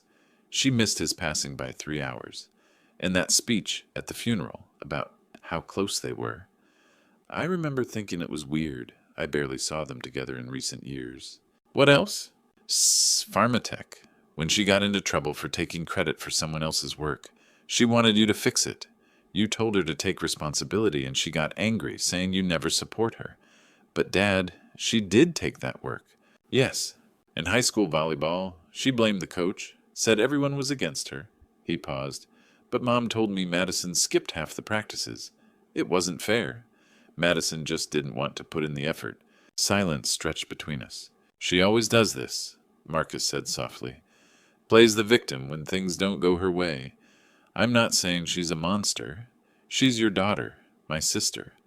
I love her, but she has a habit of running from accountability. Is that what this is about? The inheritance? It's about character. On Friday, everyone is going to see what grandfather saw. Marcus's phone vibrated. A text from Madison. Where are you? Why aren't you answering? Need you on my side. You're my brother. Another from Amanda. Marcus, your sister needs family support. Don't let your father manipulate you the way he did Declan. He showed me both messages. You don't have to choose me. Choose the facts. Choose what's right. Marcus took a deep breath. I'm going to the reading, and I'm sitting right next to you. Marcus, I trust you, Dad. You've never lied to me. You've never asked me to do anything unethical. Madison, I love her, but I don't believe her story anymore. He texted Madison back. I'm going to the reading. Need to hear the full story before choosing a side. Her reply came instantly. Seriously? You're choosing him over your own sister? Marcus muted his phone. Whatever happens Friday, I'm with you. I pulled him into a hug, my throat tight. That means more to me than you know. Wednesday night, Jennifer showed me her phone. Silas, look at this. It was a screenshot of a post Madison had put up and quickly deleted, but someone had grabbed it. It was a text conversation with DH. DH, I see your posts. You are handling this brilliantly. Stay strong. Let's talk about your future once the dust settles. MedCorps needs strategic minds like yours. Madison replied, Thank you. It means a lot to have someone see my value. It's Derek Hamilton. He's recruiting her using the family crisis, Jennifer said, or securing her loyalty. She has no idea she's being used. Should we warn her? She won't believe us. She has to learn this lesson the hard way. Thursday afternoon, Amanda called. Silas, I know what you're doing. Turning Marcus against Madison. Marcus is an adult. He makes his own choices. Madison deserves that inheritance. She's bright, charismatic. Madison is 28 and has never held a job for more than 18 months. What qualifies her to run a $200 million company? She has vision, unlike you, just going through the motions. That's what you think of 30 years building this company. Going through the motions. You're just riding Dad's coattails. I'm not arguing with you about this. See you tomorrow. I hung up. On Thursday night, 24 hours before the reading, I sat in the study, rereading the letter Dad left with the audit files. Marcus knocked. Dad, you okay? Just thinking about grandfather. Wishing he was here to see this end. He is here in a way, through his plan. You know what I'm afraid of? Not what happens to the money or the company. It's what happens to Madison when she learns the whole truth. Maybe something has to break for her to rebuild into someone better. I looked at my son with a fresh wave of appreciation. When did you get so wise? I learned it from you. Come on. Mom wants you to eat something before tomorrow. Friday, 1 p.m. An hour before the reading, Jennifer, Marcus, and I sat in the car outside the family estate. Madison and Amanda arrived in expensive clothes, looking ready for a war. "Here we go," Jennifer said. "Here we go." We stepped out of the car and headed toward the entrance. Madison saw us, deliberately looked away, and linked arms with Amanda. "Dad, I hope you know what you're doing," I thought to myself, because within an hour, everything was going to change. The reading of the will went exactly as I've already told you, but what I haven't mentioned yet is what happened right after the reading, because that was when the real battle began. The FBI showed up on a Tuesday morning in mid-December, exactly 6 weeks after the explosive reading of the will that changed everything. I looked out my study window and watched 2 agents in dark suits step out of an unmarked sedan, their badges glinting in the winter sun. Benjamin had warned me they were coming, but nothing could have truly prepared me for how real it felt. The corporate espionage case that had spent months as just a stack of documents and lawyer meetings was suddenly a major federal matter. They wanted to question Madison first. They said it was standard procedure, giving the target of the investigation an opportunity to tell her side of the story. I offered them my father's old conference room and retreated to my own office. I couldn't hear a thing from in there, just the racing thoughts in my own head and the steady ticking of the pocket watch sitting on my desk. Time reveals all truths. Dad was absolutely right about that. The questioning lasted for 3 long hours. When the agents finally emerged, the lead investigator, a woman named Agent Collins with sharp eyes and 2 decades of experience handling white-collar crime, stopped by my office. "Mr. Ravenscroft, this is now an active federal investigation into corporate espionage and breach of fiduciary duty," she said, her tone professional and direct. "We will need complete access to your internal audits, all communications, and your financial records. The timeline for gathering evidence will take about 6 to 8 weeks. After that, the Department of Justice will make a determination on how to proceed with the case." I nodded. "Whatever you need. Your daughter claims this is a retaliatory move, a family dispute over an inheritance," Agent Collins noted. "Is there any truth to that?" "No," I replied, meeting her gaze. "The audit began 3 months before my father passed away. He suspected a leak, and we found the evidence. The timing of the will just complicated the situation." She studied me for a moment, then gave a firm nod. "We'll be in touch." That afternoon, I sat in Benjamin's office alongside Stephen Caldwell, surrounded by a mountain of evidence that would have made my father proud but utterly heartbroken. Stephen laid everything out with surgical precision. "We have 47 emails between Madison and Derek Hamilton," Stephen said, sliding a bound report across the mahogany desk, "dating back 14 months. It started as professional networking, but by month 6, they were actively discussing information exchange and mutual benefits." Benjamin opened a second folder. 12 proprietary documents were accessed without authorization. Project Horizon, our pharmaceutical distribution AI system, and our cardiac implant logistics algorithms. These represent 8-figure development costs. Medcore Solutions launched a competing product in July. Stephen chimed back in. "Their platform is a mirror image of Horizon, and their logistics system is an exact replica of ours. The financial analysis shows they gained roughly an $8 million market advantage using stolen intellectual property." A wave of nausea hit me. $8 million. It wasn't the $12 million we initially estimated, but it was a devastating betrayal nonetheless. "And then there are the meetings. We have logs of 8 in-person contacts," Benjamin said softly. 4 at restaurants, 2 at healthcare conferences, and 2 at her apartment. All verified by building security logs or event registration systems. The pattern is clear. She fed him the data, and he weaponized it. "So that's why the FBI asked if this was retaliation," I muttered. "A family vendetta over a will." Stephen shook his head. "The timeline completely shatters that defense. This started over a year ago. Your father changed his will because of the investigation, not the other way around. He gave her one final test," I whispered, "a chance to show remorse, take responsibility, and choose integrity over entitlement. Instead, she burned a ceremonial check and hired a legal team. We sat in silence as the winter rain began to fall outside, a cold downpour that felt exactly like the day of my father's funeral. Later that evening, my phone rang. It was Madison. I almost didn't answer, but Benjamin had advised me to document everything. I pressed the record button. "You absolute hypocrite," her voice hissed, trembling with rage. "The FBI? You actually set the feds on your own daughter?" "I simply handed over the evidence of corporate espionage," I said calmly. "What they choose to do with that evidence is their decision. This is all because of the will. You couldn't handle the fact that grandfather wanted me to run things, that he chose me. So you fabricated this entire story. 47 emails, Madison, 12 stolen documents, and an $8 million loss. None of that is fabricated." "I will ruin you," she snarled, her tone dropping into a cold, calculated whisper. "I'm going to the media. I'll tell them exactly how you manipulated a dying old man, how you turned the company against his own granddaughter. I'll make sure everyone knows how this empire was built, on lies and cruelty. Everyone will see who you really are." "Do what you have to do," I replied quietly. "But public relations narratives don't change the evidence, and the FBI doesn't care about a press release." The line went dead.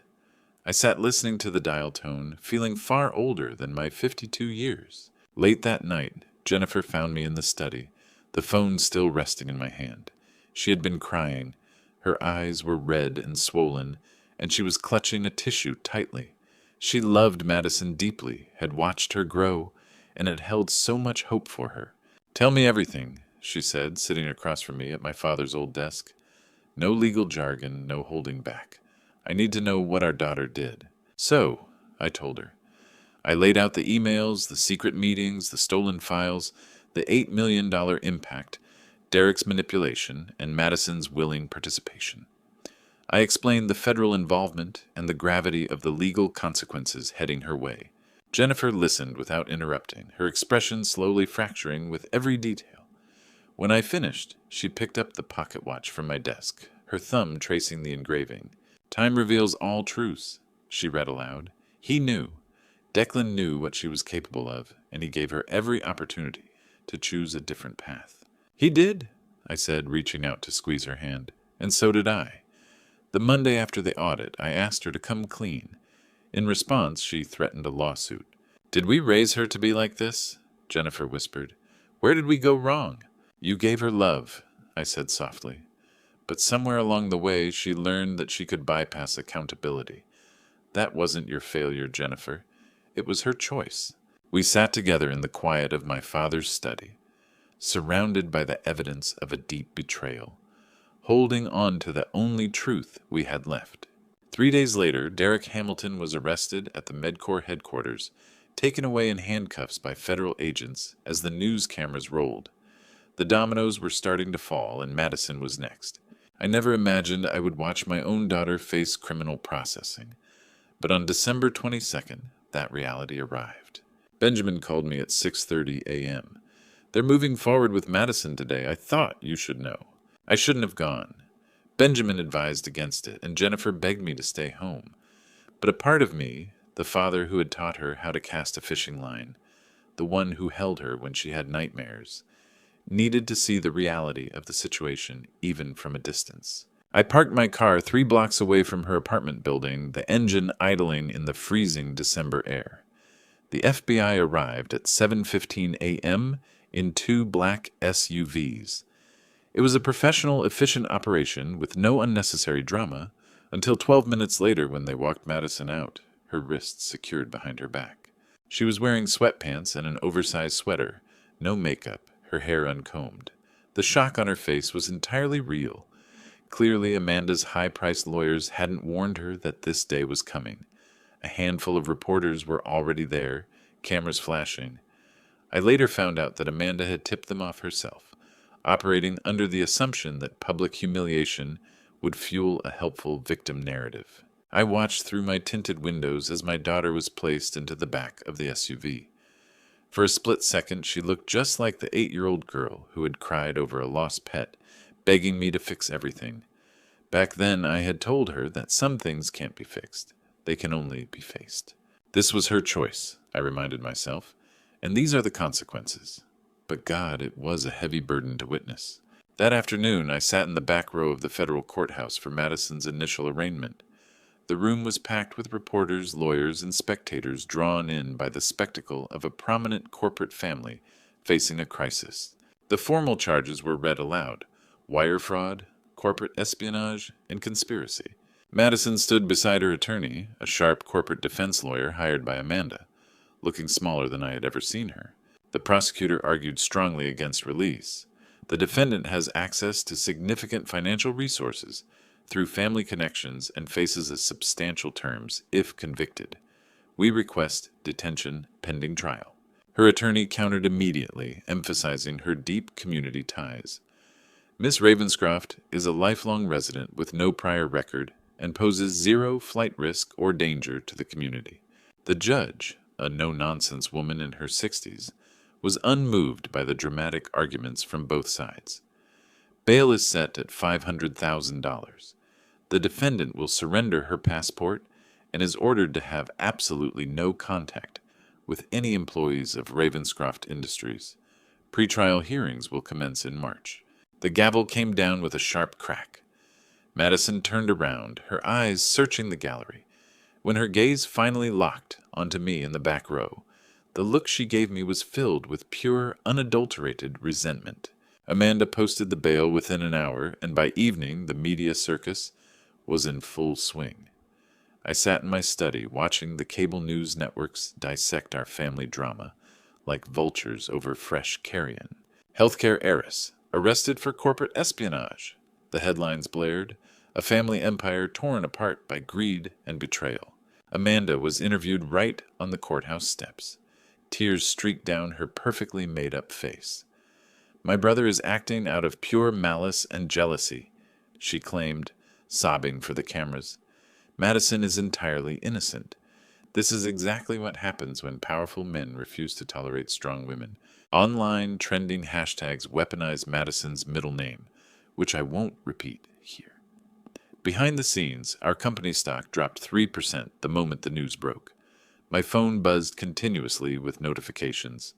Board members were terrified of reputational damage. Employees worried about their futures, and former colleagues offered condolences that felt a lot more like judgment.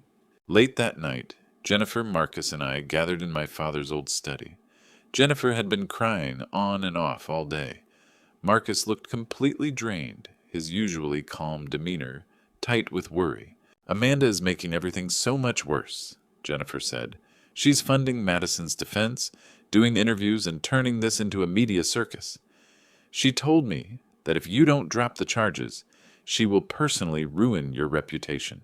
Marcus added softly, I told her that even if you wanted to drop federal charges, it doesn't work that way. The company is taking a massive hit, I said. Stock price, employee morale, client confidence. We need to get ahead of this crisis. How? Jennifer asked. Amanda is out there calling you a tyrant. Madison is playing the victim perfectly. The media loves a villain. With the truth, I replied, pulling out my father's pocket watch. Time reveals all truths. We issue a statement, short, objective, compassionate, but firm. We do not engage with the drama. Marcus nodded. What about Madison? Is there anything we can do for her? I looked at my son, seeing my own inner conflict reflected in his eyes. We can hope she finds her way back to integrity, Marcus, but we cannot protect her from the consequences of her choices anymore. The next morning, I held a brief press conference at the Ravenscroft Industries headquarters. I had spent the entire night drafting the statement alongside Benjamin, Jennifer, and our public relations team. The reputation of Ravenscroft Industries is built on ethical business practices and corporate integrity, I stated clearly. When we discovered evidence of misconduct, we cooperated fully with federal investigators. These charges reflect individual choices, not our corporate culture. As a family, we are heartbroken. As a company, we remain committed to accountability and justice. I refused to take personal questions or even mention Madison's name. Throughout the briefing, the pocket watch remained visible in my hand, a detail a few reporters noted in their coverage. Let them guess what it meant. As I walked back into the building, Benjamin touched my arm. You did the right thing, Silas. Then why does it feel like I'm losing everything? He didn't have an answer. That evening, an encrypted email arrived in my inbox. The subject line read, "You haven't seen the worst of it yet." It was sent from a private account tied to Derek Hamilton. While my daughter awaited her day in court, I had 3,000 employees counting on me to save the company she had tried to compromise. By January 9th, the boardroom felt like a courtroom, as Stephen Caldwell called an emergency meeting to order. Since the charges went public, the stock price had dropped 8%. Two major clients were threatening to walk away, and half the board members wanted my head on a spike. "The optics are disastrous," one board member said bluntly. "Your daughter is facing federal corporate espionage charges. Clients are nervous, investors are panicking. Maybe it's time to step aside and let someone without family baggage take over." I looked around the table. Some faces held sympathy, others only calculated opportunity. Stephen's expression remained unreadable. "Running away is an admission of guilt," I said calmly. "We solve this by doubling down on our integrity, not by abandoning ship." I presented a 90-day recovery plan I had spent 3 sleepless nights putting together. It included an independent ethical audit by an outside firm, face-to-face meetings with our top 20 clients to demonstrate total transparency, employee town halls to rebuild internal trust, new governance protocols, and a community investment program named after my father. "You're asking us to bet the company's future on your word," Stephen noted. "No," I replied. "I'm asking you to bet on the system my father built. One bad actor does not define 3,000 good ones." The vote came down to 7-3. I bought myself 90 days. That afternoon, Marcus and I drove to the Pharmatech headquarters. Our largest client, representing a $12 million annual contract, was on the verge of termination. Their CEO had demanded an in-person meeting before making a final decision. I hadn't planned on bringing Marcus, but he had asked to come along, wanting to help. I almost said no. What did a 24-year-old with a medical degree know about corporate crisis management? But something in his eyes reminded me of my father's quiet confidence. The Pharmatech CEO didn't waste time. "How do we trust you after your daughter took our proprietary data?" "Huifeng Shindai," I said. "You trust our system. Here are the protocols we've changed since the breach was discovered." I detailed our new access controls, audit procedures, and third-party oversight. Then Marcus spoke up. "I'm Silas's son. Madison is my half-sister. Growing up, I watched her get everything she wanted without working for it. I watched my father work tirelessly to earn the respect she believed was her birthright." He paused, looking the CEO dead in the eye. "What happened wasn't a system failure. It was a failure of character, and character cannot be inherited. It must be chosen. Every employee at Ravenscroft chooses integrity every single day. Only one person chose differently.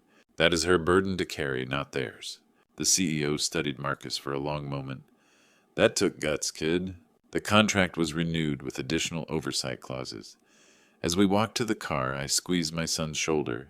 "Your grandfather would be incredibly proud of you." "I learned it by watching you, Dad," Marcus said simply. 2 weeks into the recovery plan, I stood before 300 employees in our main auditorium, with another 1,000 joining via video. The air was thick with tension. People were scared, angry, and uncertain about their futures. "My daughter made terrible choices," I began, refusing to hide behind corporate speak. "I won't run from that, but this company, all of you, are far greater than the failures of one individual."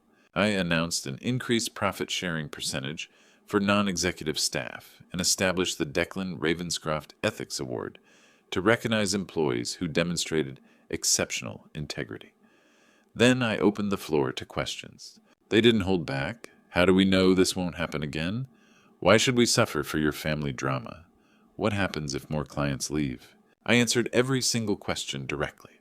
No public relations spin, no lawyer-approved scripts, just honest answers. Then Harold Carson stood up. Our chief operating officer, who had been with the company for decades, cleared his throat. 30 years ago, I made a mistake that almost cost us a major contract," Harold shared, looking around the room. "Declan Ravenscroft could have fired me on the spot. Instead, he sat me down and said, The measure of a man isn't avoiding mistakes. It's what he does after he makes one. He gave me a second chance, and I spent 30 years earning that trust. Harold looked back at me. Silas is doing exactly what his father taught him to do. We owe him the same chance Declan gave me. The standing ovation lasted for 2 full minutes. I had to step away for a moment just to compose myself. Late that night, I sat alone in my father's old office, flipping through his journals from the 90s. Jennifer had found them in storage, leather-bound notebooks filled with his tight, neat handwriting. An entry from 1995 stopped me cold. The measure of a leader isn't avoiding a crisis. It's how you rebuild after one. Another from 1998 read, "Family and business will sometimes collide. Always choose integrity." He had somehow known. He had prepared for the exact way this scenario might unfold. The will as a test, the watch as a reminder, the journals as a roadmap. I picked up the watch from his desk, letting it catch the moonlight streaming through the window. Time reveals all truths, and truth, it turns out, is the only currency that matters. By the 6th week, the turnaround was undeniable. Our second largest client not only stayed, but increased their contract value. Employee retention actually rose by 2% following the town halls. The industry media took notice of our rare transparency and crisis response, and the stock price recovered to pre-scandal levels. Stephen Caldwell came to my office privately. "I had my doubts about you, Silas. Your father would be proud. He planned for all of this, didn't he?" I admitted the truth. The entire arrangement, the test, the consequences, and the roadmap for recovery. He knew that character wins out in the end. Stephen smiled. Declan always played the long game, but just as we stabilized, the next wave hit. Amanda filed a lawsuit claiming I had manipulated my father's will through undue influence, and Madison's trial was only 3 weeks away. The dominoes were still falling. Madison's trial lasted exactly 3 days. The jury took only 47 minutes to find her guilty on all counts. On March 14th, Jennifer held my hand tightly as the jury foreman stood to read the verdict. Guilty of wire fraud, guilty of corporate espionage, guilty of conspiracy. Madison stood beside her attorney, her face completely expressionless, as her world collapsed inside that federal courtroom. Outside, the media swarmed. Inside, I felt no sense of victory, only the heavy grief of a father watching his daughter pay the price for choices she had made long before the FBI ever knocked on her door. The sentencing hearing was scheduled for 2 weeks later. The sentencing hearing was worse than the trial. The prosecution recommended 18 to 24 months. Her defense attorney pleaded for probation and community service. Then came the victim impact statements.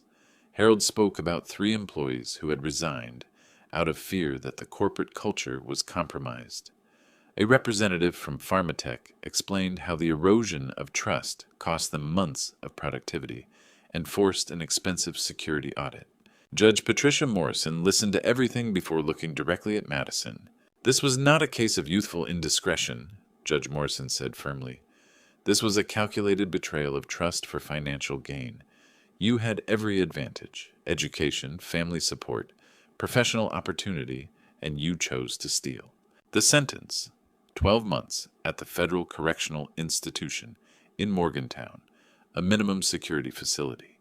2 years of supervised release to follow, $12.4 million in restitution, and 500 hours of community service upon release. Madison finally broke down, tears streaming down her cheeks as the judge continued to speak. "Miss Ravenscroft, for the first time in these proceedings, I am seeing genuine remorse from you.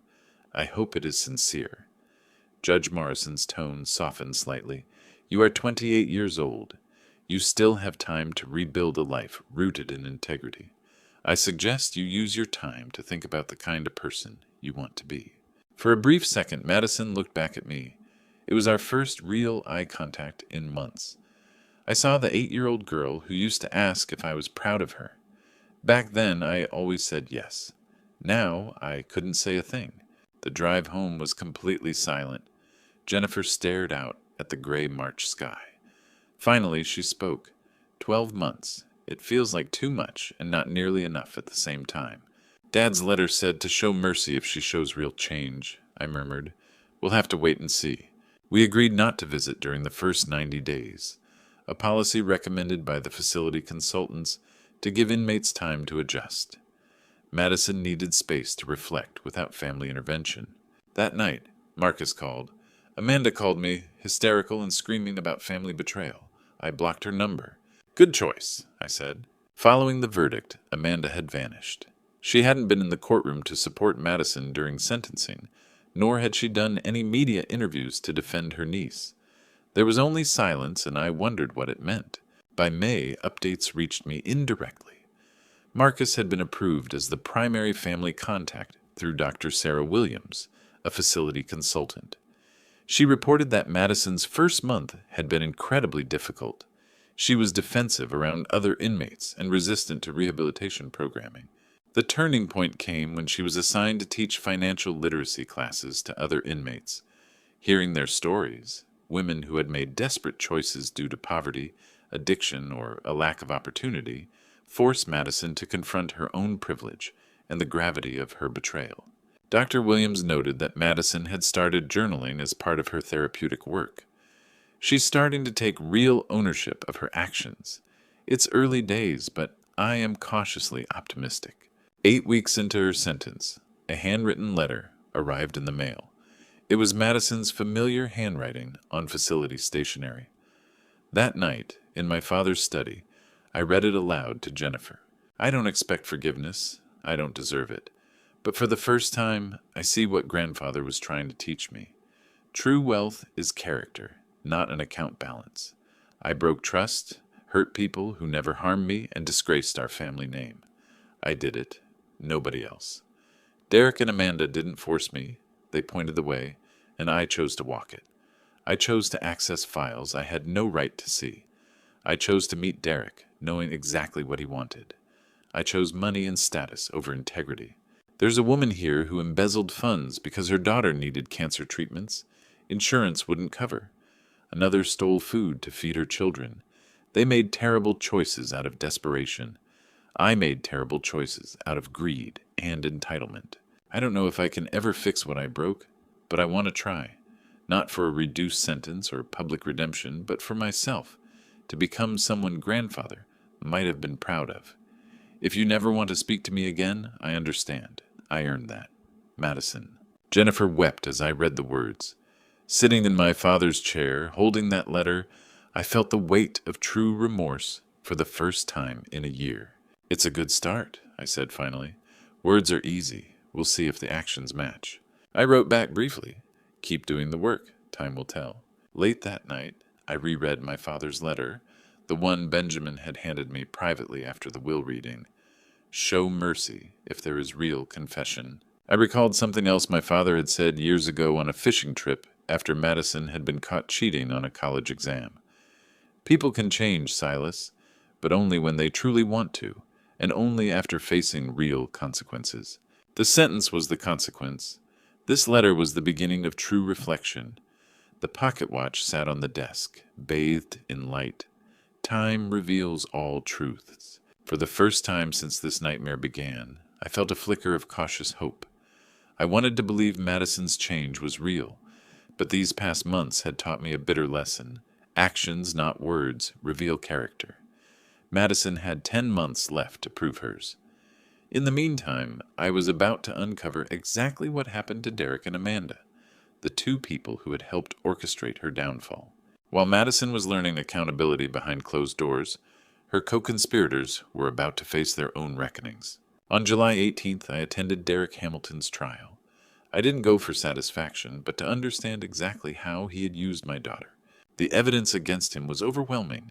Extensive email logs detailing his calculated targeting, financial records showing how Medcore profited from the stolen data, and witness testimony regarding a history of manipulating young professionals for corporate gain.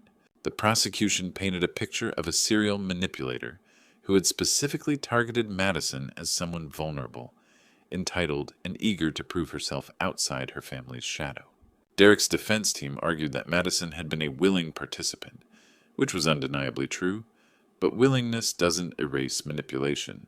The jury deliberated for 6 hours, guilty on all counts. When the judge asked if he had anything to say, Derek shrugged. I was just doing business. There was no remorse, no acknowledgement of the lives he had disrupted, just cold calculation.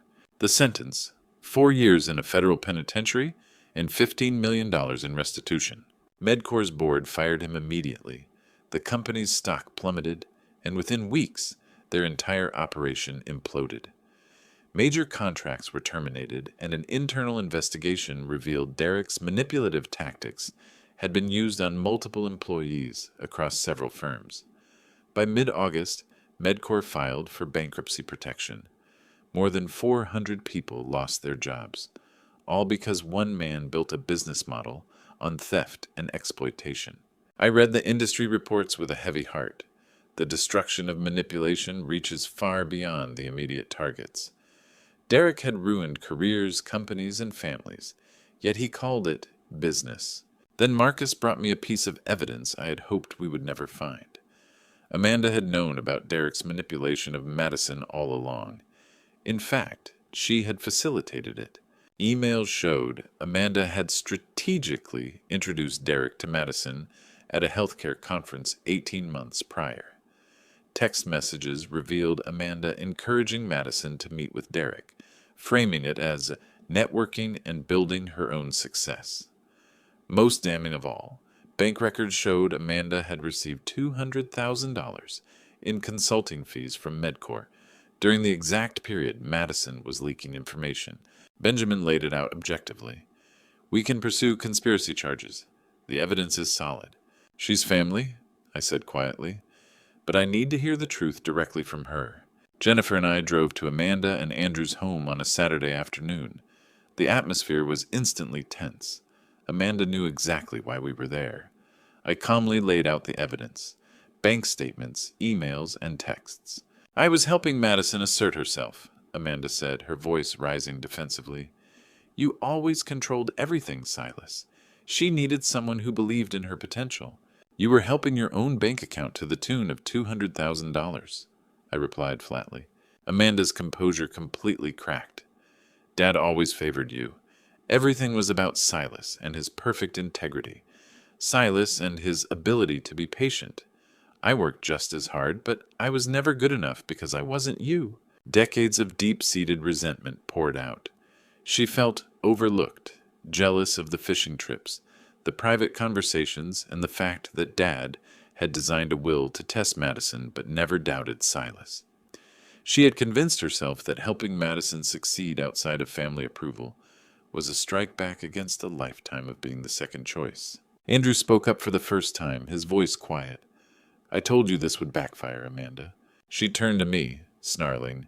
Are you going to have me processed too? I want 3 things, I said. A full written confession, the return of the funds, and a public apology to Madison acknowledging your manipulation.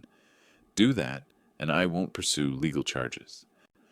2 days later, Amanda's attorney delivered a cashier's check for $200,000, a written statement admitting her role, and a brief public announcement. I made a grave error in judgment that harmed my family, and I take full responsibility. She was barred from contacting Madison. Her reputation and social circle dissolved as news of her involvement spread. 6 weeks later, Andrew filed for legal separation. Amanda was effectively exiled from the family. No Sunday dinners, no company events. Dorothy refused to speak to her, and Marcus blocked her calls. In some ways, a formal sentence might have been kinder. At least those have an expiration date. Late that night, Jennifer found me in the study. You were much harder on Madison than Amanda, she observed. Madison is 28. She can still grow, I replied, pulling out one of my father's journals. Amanda is 50 and knew exactly what she was doing. Listen to this. Sometimes mercy means letting people face natural consequences rather than legal ones. What did Amanda lose? Jennifer asked. Her marriage, her reputation, her family connections, everything she valued. A facility takes away time, but this took away her identity. Justice comes in different forms. Jennifer nodded slowly. And Madison? Madison is learning to find herself without entitlement. Amanda just learned she can't buy her importance by tearing others down. I wrote to Madison explaining Amanda's role. I wasn't excusing Madison's choices, but providing context. You were manipulated, but you still made the choice. Both things can be true. Derek is serving his time, and Amanda is facing a different kind of consequence. Focus on your own growth. Madison's reply came a week later, brief but clear. Thank you for telling me the truth. I'm angry with them, but I still own my part. What I did was my decision. Reading that, I felt a sense of pride for the first time in a year. With Derek put away and Amanda exiled, I thought the storm had passed. But as Madison's release date approached, I wondered if the woman coming home would be the daughter I raised, or the stranger who had betrayed us. Time would tell. It always does. By March of 2025, while Madison counted down her final days inside, Ravenscroft Industries was hitting record numbers, and I was preparing for the hardest decision of my life. On March 5th, the annual board meeting felt different for the first time in 2 years. The shadow of the crisis no longer hung over us. Harold presented financial results that would have made my dad proud. Revenue was up 23% year over year, and employee retention was at 94%, compared to an industry average of 78%. We had signed 3 major new clients, and ethical compliance complaints had dropped to nearly 0. Rachel Green, our new chief ethics officer hired after the crisis, stood up to share feedback. We conducted a corporate culture survey. 91% of employees report they trust leadership more now than before the scandal. One employee wrote, "We learned that integrity isn't never facing a crisis, it's how you handle it." The Declan Ravenscroft Memorial Scholarship was launched that day with a $10 million endowment to fund 50 students annually who demonstrated academic excellence and ethical leadership. 12 employees received the Declan Ethics Award for standing firm under pressure, including a junior analyst who had reported a potential compliance issue before it escalated. The industry media called us a case study in post-crisis leadership. Sitting in my father's chair, I knew he would have been proud, not just because we survived, but because of how we did it. Later that week, Marcus came to my office with news. He was launching a nonprofit healthcare venture called the Ravenscroft Community Health Initiative, funded by his $1 million inheritance. "Grandfather taught me that business is about people," Marcus said. "I want to help directly, providing medical services to underserved neighborhoods in the Riverside District, mobile clinics, preventative care, and health education." "Your grandfather's smiling somewhere," I said. Marcus leaned in. "Dad, I watched Madison chase validation through power and money. She thought success meant being chosen, being special. I learned that success means choosing to serve. Grandfather gave me the resources, and Madison taught me exactly what not to do with them." "That's wisdom, son." "I learned it from watching you and Mom," Marcus said. "You chose the hard right over the easy wrong. Madison chose comfort over character. I want to choose a purpose." Watching my son carve out his own ethical path brought a profound sense of relief. The comprehensive report from the facility consultants arrived via secure email. Dr. Sarah Williams documented Madison's 10-month trajectory with clinical precision, completed all rehabilitation programming, earned a GED tutoring certification, facilitated financial literacy workshops for over 40 inmates. Therapeutic notes indicated genuine insight, ownership of entitlement patterns, and active empathy. One entry read, "Patient demonstrated a breakthrough when helping a fellow inmate understand the consequences of check fraud. Showed sincere compassion and recognized the parallels to her own choices without defensiveness. 0 disciplinary infractions. Solid re-entry plan. 30 days in a halfway house, followed by supervised probation." Dr. Williams's assessment concluded, "The transformation appears genuine. Actions have aligned with words over a sustained 10-month period. The patient has shifted from external blame to internal accountability." I read the report twice, letting a cautious hope take root.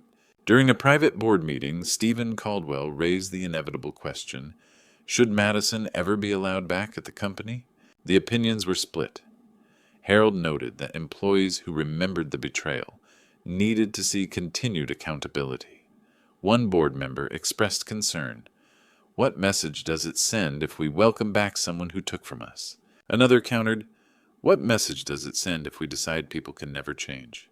Rachel argued that a conditional path back could prove redemption is possible, but it had to be built on strict safeguards. Stephen worried about public perception and client trust. I pulled out my father's letter. He said mercy depends on real change. She has shown 10 months of it, but mercy does not mean an absence of consequences. The board voted, no immediate return, a 2-year evaluation period, entry-level placement only upon approval, and a zero-tolerance policy for any infractions. Privately, I felt a wave of relief. The conditions preserved mercy while maintaining absolute accountability. That night, Benjamin, Rachel, and I drafted the terms. Start from scratch. Position: Junior Healthcare Compliance Analyst. Salary: Standard market rate of $40,000. Minimum 2-year stay at each tier before promotion consideration, with quarterly performance reviews like any other employee. Public accountability: a formal apology delivered to all staff at a company-wide meeting acknowledging the harm caused. 10% of her salary for the first 2 years would be contributed to the Employee Assistance Fund. Zero tolerance: any policy violation means immediate termination. Any dishonesty results in a permanent ban from employment.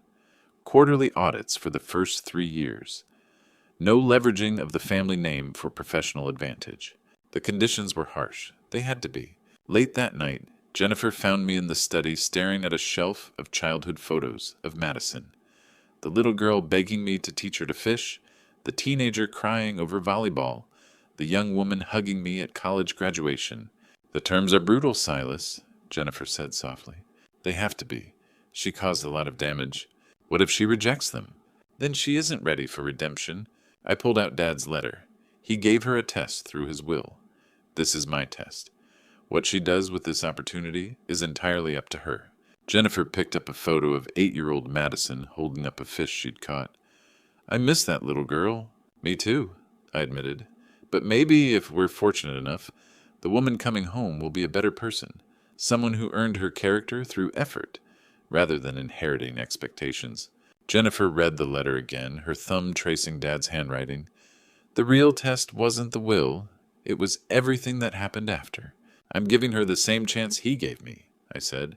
What she does with it determines who she becomes. 5 days before her release, I was connected to the facility phone line. The call was limited to 10 minutes. Madison's voice sounded different, quieter, steadier. I heard about the company's success, she said. I'm proud of you, Dad. If you want a path back eventually, I have the terms ready. They are strict. I don't deserve mercy. Whatever you think is fair, I'll do it. I'll explain everything when you're out. Focus on your transition first. There was a pause. Then, Dad, thank you for not giving up on me. The line went dead. I sat holding the pocket watch, feeling the weight of what was to come. On March 26th, I stood outside the Federal Correctional Institution in Morgantown, the morning sun breaking through the early spring chill. In my hand, I held an envelope containing the 3-page document that could define my daughter's future.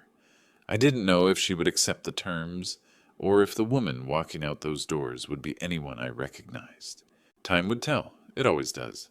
The woman who walked out of the Morgantown Federal Correctional Institution on March 26th, 2025, looked exactly like my daughter. But I was about to find out if she had become someone I could actually trust again. The biting early morning wind cut straight through my jacket as I waited in the parking lot, holding the envelope with the pocket watch tucked safely in my pocket. The doors opened, and Madison stepped out. She was wearing simple jeans and a gray sweater, carrying a single small duffel bag. No makeup, her hair tied back. She looked smaller than I remembered, and quieter. Our eyes met, and hers filled with tears. Dad, thank you for coming. Let's go home, I said. We drove to the halfway house where her probation terms required her to stay for 30 days. The drive was mostly silent. Madison stared out the window at a world she hadn't seen without bars blocking her view for 12 long months. I read the news about the company's success, she said softly, and Marcus's nonprofit. Everyone moved on without me. That was the natural consequence of what happened, I replied, but it doesn't mean the door is permanently closed. The halfway house had a small meeting room where Madison, her probation officer, Ashley Miller, and I sat down. Ashley was a no-nonsense woman in her 40s who had seen every manipulative tactic in the book. I handed the envelope to Madison. If you want a path back to Ravenscroft eventually, these are the conditions. She read them in silence, her eyes moving across the pages as tears blurred her vision. The silence stretched so long it felt uncomfortable. Finally, she looked up. These conditions are incredibly fair, more than I deserve. Can you follow them? I asked. Yes, all of them. She met my gaze. When can I start? 90 days after you settle in. First, there is the requirement of a public apology. Madison nodded. I understand. I owe that to everyone I hurt. Ashley spoke up for the first time. This kind of structure actually supports the rehabilitation process. I approve.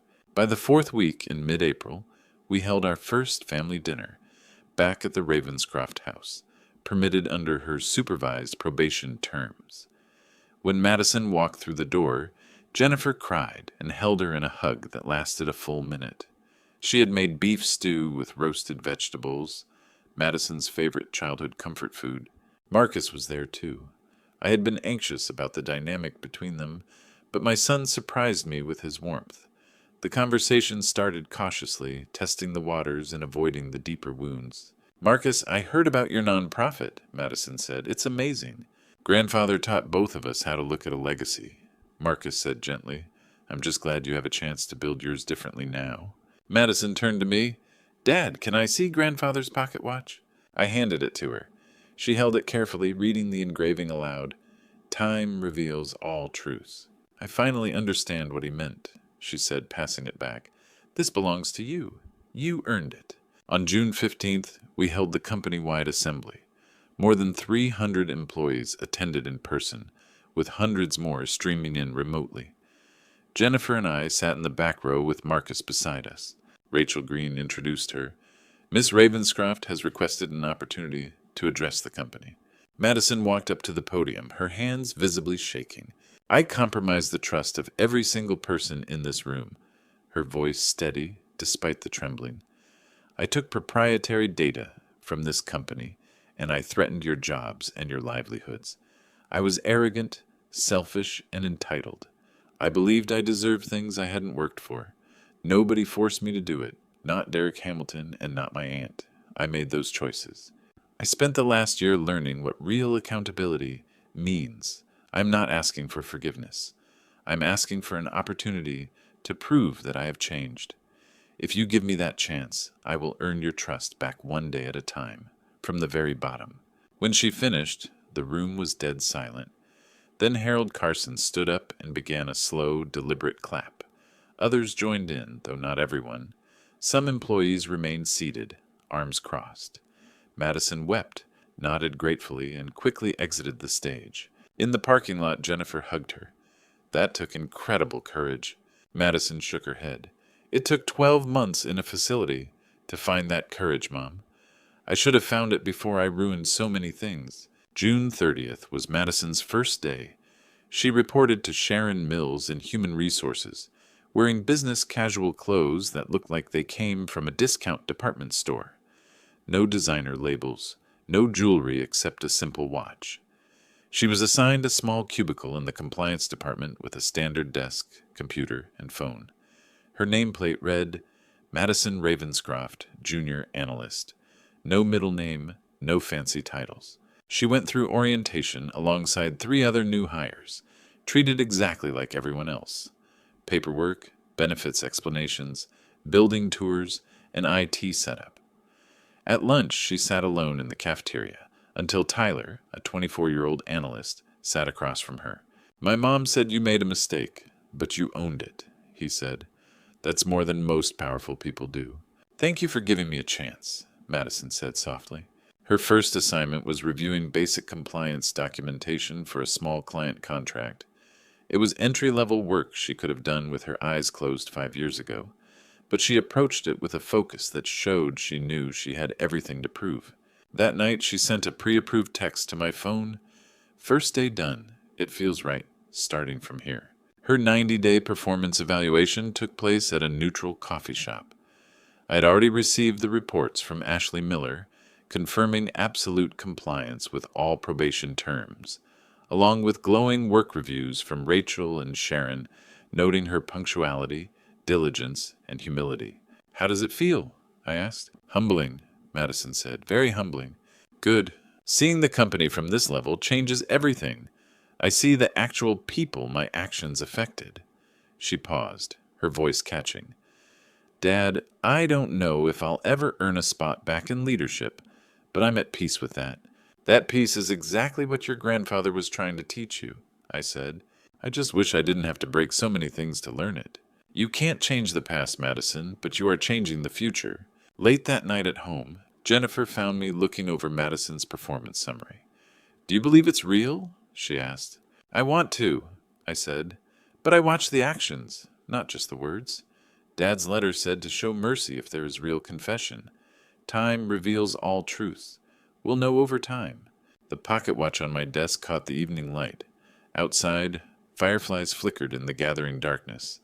For the first time in 2 years, I felt a faint sense of peace. By October of 2025, Madison had been working for 4 months, and the board was meeting to decide if she could be retained permanently. On October 12th, 2025, exactly 2.5 years after Madison burned that $52 million check, or thought she had, the board convened to decide if she was worthy of a permanent second chance. The same room where her actions had been exposed was now hosting testimony about her transformation. Long shadows stretched across the mahogany table as 12 board members sat with thick folders of evidence in front of them. Rachel Green stood at the front of the room, projecting her 4-month evaluation report on the screen. She built her case with the same meticulous rigor she used for every ethical audit. "Performance metrics exceed benchmarks in all categories," Rachel began. "Madison completes tasks 20% faster than the department average, while maintaining a 98% accuracy rate, outperforming her peers." She clicked to the next slide. Ethical audits, 0 red flags, absolute transparency. Last month, she proactively disclosed a potential conflict of interest that turned out to be a non-issue, but her willingness to flag it speaks volumes. Rachel's tone softened slightly. "Peer feedback is shifting. Colleagues who were initially skeptical now report consistently positive interactions. But I want to highlight an initiative she started on her own, a weekly ethics discussion group. 15 employees attend regularly to discuss real workplace dilemmas, gray areas, and how to navigate conflicting pressures." Board member David Parker leaned forward. "She's leading an ethics group? Given her history, isn't that a bit audacious?" "That's exactly why it works," Rachel replied. "She doesn't lecture. She shares what she learned from her failures." Last week's topic was recognizing rationalization, how we convince ourselves to accept small compromises. Madison talked about how she justified her steps toward corporate espionage. The team found it incredibly powerful. Harold Carson spoke next, the weight of his long history with the company backing every word. His weathered hands rested on the edge of the table. "I didn't want to give her a chance," he admitted, his voice thick with emotion. "I watched her betray people I care about. When Silas told me about the conditional re-entry plan, I voted against it during the initial executive review." The room went quiet. Harold had never shared that vote publicly before. "But she has been there every single day, asking for no special treatment and working harder than required. Last month, when a system error caused a compliance backlog, she stayed until 8 p.m. for 3 straight nights to help clear it. No request for overtime, no demands for comp time." Harold lowered his voice. "What really changed my mind was something that happened 2 weeks ago. A junior analyst made the exact same shortcut mistake Madison once used, bypassing a protocol to access a file quickly. Madison caught it. She could have reported him to make herself look good to leadership. Instead, she pulled him aside, explained why the protocols exist, and helped him understand the risk. The kid told me later it was the kindest correction he'd ever received." Harold looked at every board member around the table. "If we don't believe in redemption, real, earned, proven redemption, Then what are we building here? A company of flawless people who never fail, or a culture that allows people to learn, grow, and become better than they were? Tyler, the young analyst who had eaten lunch with Madison on her first day, spoke up next. I made a compliance error last month using an old client report template without realizing the underlying regulations had changed. Madison caught it during peer review. She could have flagged it directly to my supervisor to document my mistake. Instead, she explained the regulatory shift, helped me set up update alerts, and spent an hour teaching me how to navigate the research system. Tyler glanced at his notes and then looked up. My supervisor told me later that Madison marked it as a learning opportunity rather than an infraction. She preserved accuracy while protecting my position. That's leadership. Emma Collins, a division head with 15 years at Ravenscroft, added her perspective. I was a skeptic, a major skeptic. 3 of my people resigned during the scandal because they couldn't handle the uncertainty, fearing our culture was compromised. She paused, choosing her words carefully. Madison is the hardest working analyst I've supervised in 5 years. But more importantly, she changed how my team views ethics. Last month, a gray area came up regarding client data sharing. In the past, people might have shrugged and taken the easiest path. Now, because of Madison's discussion group, they stop and ask, what is the right thing to do? Not just, what is the legal thing to do? Rachel projected the anonymous employee survey results. Of the staff working directly with Madison, 67% report satisfaction with her continued employment. 23% are neutral. 10% remain opposed, maintaining a principled stance that criminal conduct should permanently disqualify an individual, regardless of rehabilitation. That is a values position, and I respect it, even if the majority disagrees. The board invited Madison into the room to speak. She walked in wearing the same style of professional, modest clothing she'd worn since her first day. No designer brands, no status symbols. Her hands trembled slightly as she stepped to the front of the room. I don't deserve to stand here, she said softly, but I am grateful for the chance. I broke trust, I hurt people who never harmed me, I violated the law, and I jeopardized livelihoods. Her voice didn't waver. Those facts will not change. I cannot undo them. I can only own them fully and work every day to be a different person. She paused, taking a breath. In the facility, a woman told me something that I think about every single morning. She said, "You can't unbreak what you shattered, but you can build something new with the pieces." That's what I'm trying to do. If you allow me to stay, I will spend every day proving that decision was worth it. If you vote no, I understand, and I will take these lessons wherever I go next.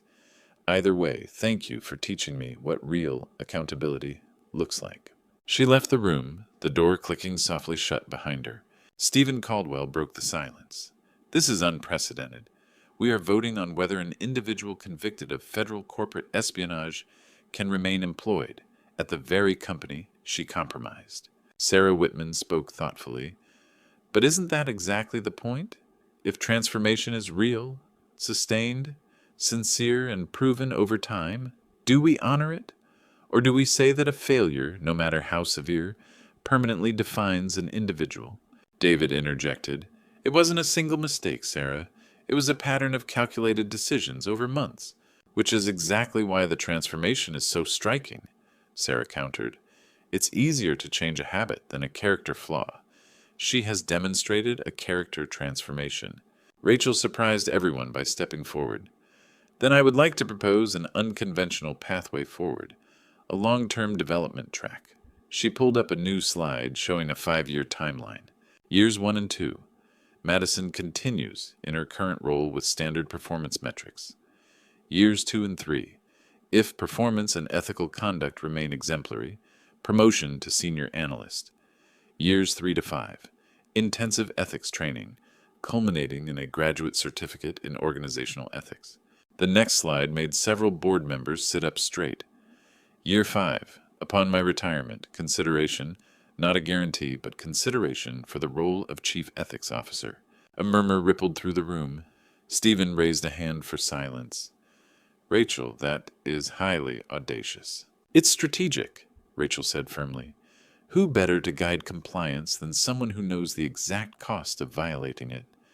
Madison's greatest failure could become her greatest asset, but only if we are willing to invest in that transformation. David Parker shook his head slowly. This is either absolute genius or complete madness. It's a bit of both, Stephen said, which is exactly why it might work. After 20 minutes of debate, the vote was cast. 9 hands went up for permanent retention. 7 hands supported the conditional leadership pathway. 0 opposed. Miss Ravenscroft, the board has voted to grant you permanent employment status, Stephen announced when Madison returned.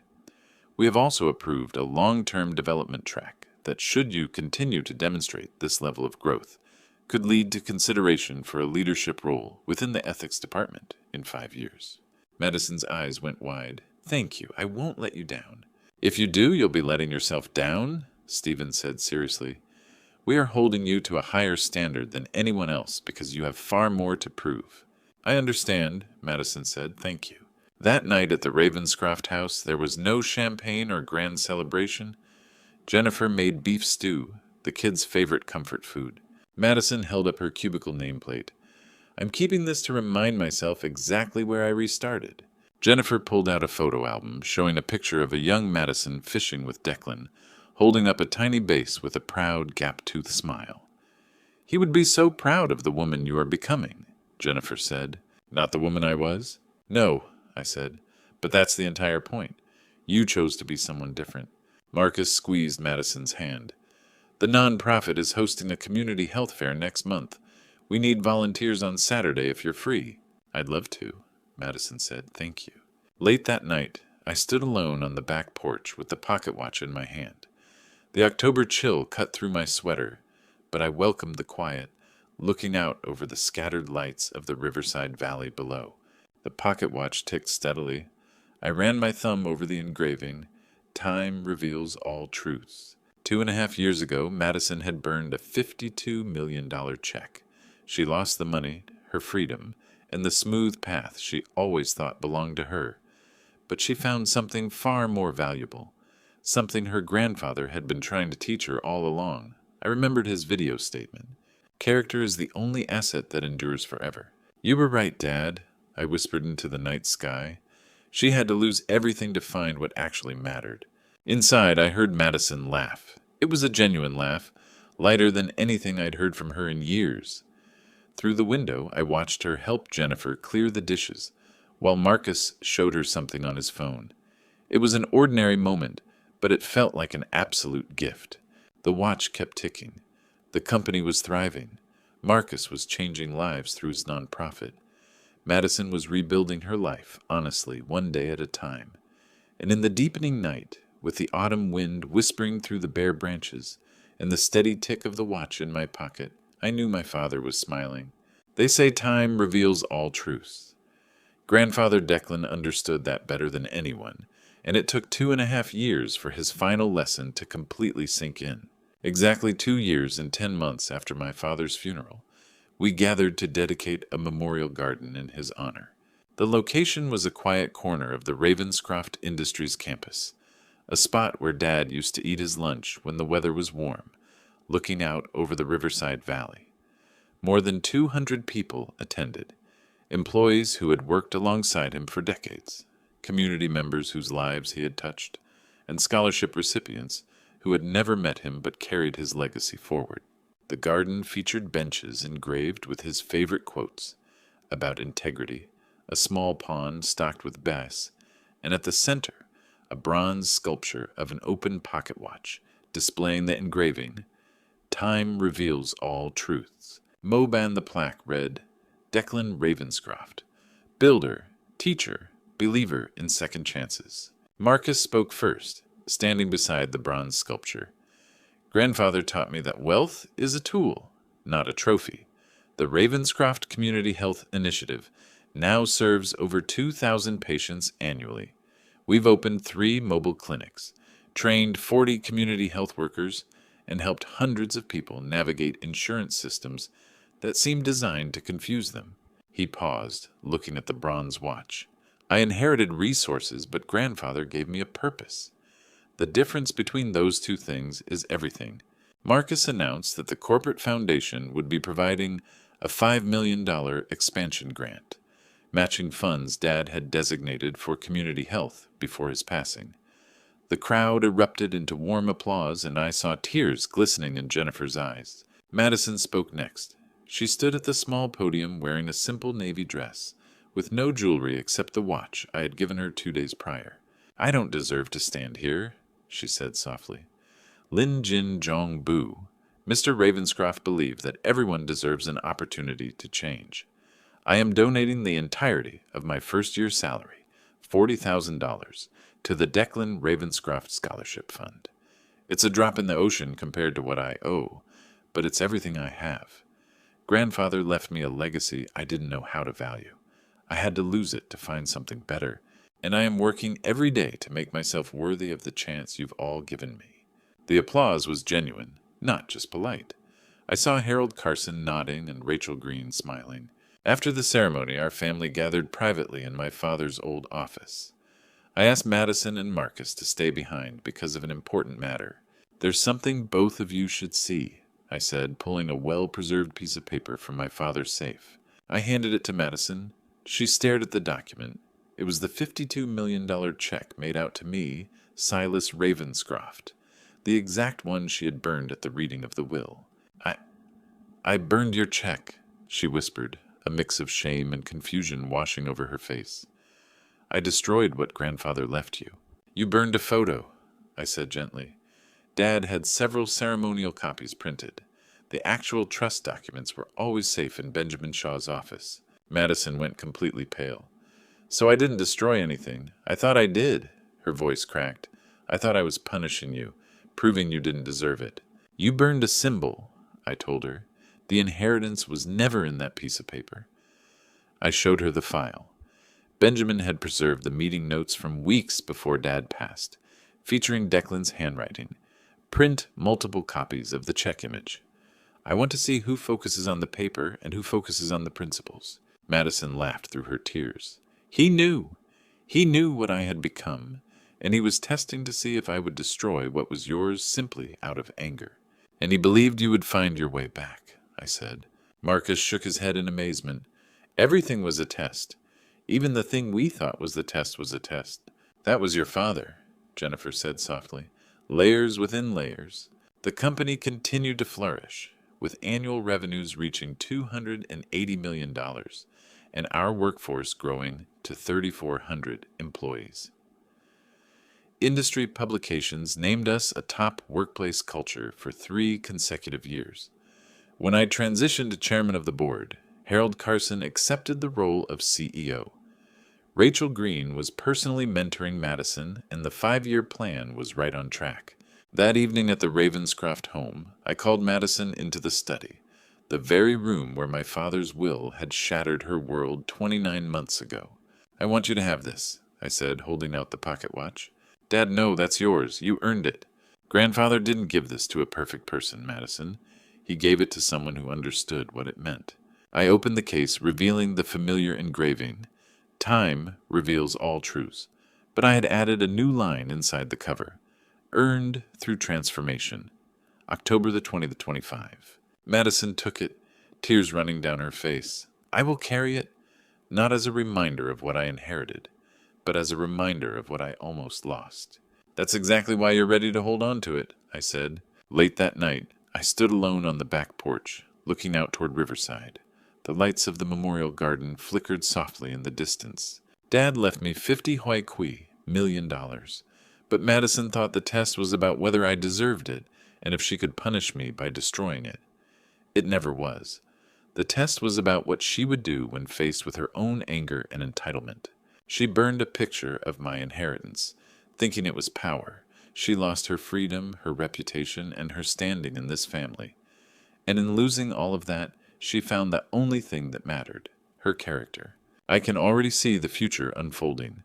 Marcus will expand the health initiative to 3 cities, finish his graduate degree in public health, and earn national recognition for his work. Madison will step into the chief ethics officer role when Rachel retires, complete an MBA in healthcare ethics, and become someone who can say, I know exactly how a good person convinces themselves to do terrible things, because I did it. That credibility, earned by falling down and rebuilding through integrity, will make her one of the most effective compliance leaders in the industry. The scholarship fund will grow to support hundreds of students, and our ethics protocols will be adopted by dozens of other firms, not because we market it, but because, as Dad always insisted, integrity is the only sustainable competitive advantage. True wealth isn't in a bank account or a stock portfolio. It's in who you become when everything else is stripped away. It's about building something that lasts longer than you do, not because you stamped your name on it, but because you poured your values into it. Inside, I can hear the family gathering around the table. Madison's laugh, genuine and relaxed, is louder than it has been in years. Marcus is explaining the logistics of a new mobile clinic, and Jennifer's voice is filled with deep contentment. I walk back inside. The pocket watch sat on the table like a compass, pointing not toward what we lost, but toward who we were becoming.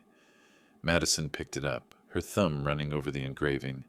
Time reveals all truths. She looked up, catching my eye, and offered a smile, one that acknowledged the years of pain it took to understand the weight of those words. Then she set it down gently, with the reverence of someone who finally understands exactly what she holds in her hands. My father's lessons aren't confined to a room, a garden, or a bronze sculpture. They live on in Marcus, who chose service over status. They live on in Madison, who earned back trust through honest effort every single day. And they live on in a company that learned integrity isn't about avoiding a crisis, but how you rebuild after it. The engraving was right. Time revealed the truth about Madison's character, the truth about mine, and what really matters when the money, the titles, and the expectations are all stripped away. The real legacy was sitting right there at the dinner table, dressed in simple clothes, carrying a watch she finally earned on her own, ready to pass down a lesson that cost her everything to learn. And that is worth far more than $52 million. That is everything. Looking back at everything that happened from the moment Madison burned that check to watching her walk out of that facility 2.5 years later, I learned one thing. A betrayal within a family cuts deeper than any corporate scandal ever could. The worst kind of family betrayal isn't about stolen money or broken agreements. It's watching someone you love choose a path you warned them against, knowing you can't save them from themselves. When it happens under your own roof, it makes you question everything you thought you built. But I can tell you this, don't make my mistake. Don't think that loving someone means protecting them from the consequences of their choices. Don't confuse mercy with enablement. I spent years watching Madison lose herself to entitlement, telling myself she would eventually learn. But learning requires teachers who are willing to let the student fail. My father used to share stories about his own grandfather on those fishing trips, lessons about patience and how character reveals itself over time. I used to think those stories were just a loving old man's nostalgia. What I didn't understand back then was that every single story was a seed he was planting for the exact moment we would need it most. The pocket watch, the memorial garden, the scholarship fund, all of these were his ways of continuing to teach us what truly mattered long after he was gone. It's a powerful lesson that mercy and accountability are not opposites. They are partners on the road to rebuilding. The hardest thing I ever had to do wasn't handing that evidence over to the investigators. It was accepting that the most loving thing I could do for Madison was to step back and let her face the consequences of her own choices. Sometimes, stepping back is the only way to move forward. Sometimes, the greatest act of faith is believing that people can change when they are given a combination of real consequences and true compassion. If you're going through a deep family betrayal right now, I want you to know that redemption is possible, but it cannot be rushed. Character isn't built in comfort. It is forged when everything else is stripped away. My father understood that long before I did. I just wish I had listened a little closer the first time I heard those old stories. At the end of the day, wealth means nothing if it doesn't shape character. Success means nothing if it comes at the cost of your integrity. The greatest legacy isn't a sum of money. It's the wisdom of knowing exactly who you are when everything else is gone. What do you think about all of this? Have you ever lived through a moment where you had to balance love with tough accountability? I'd love to hear your thoughts in the comments below. If this story resonated with you, consider subscribing to the channel and sharing it with someone who might need to hear it. Thank you so much for staying with me until the very end of this journey.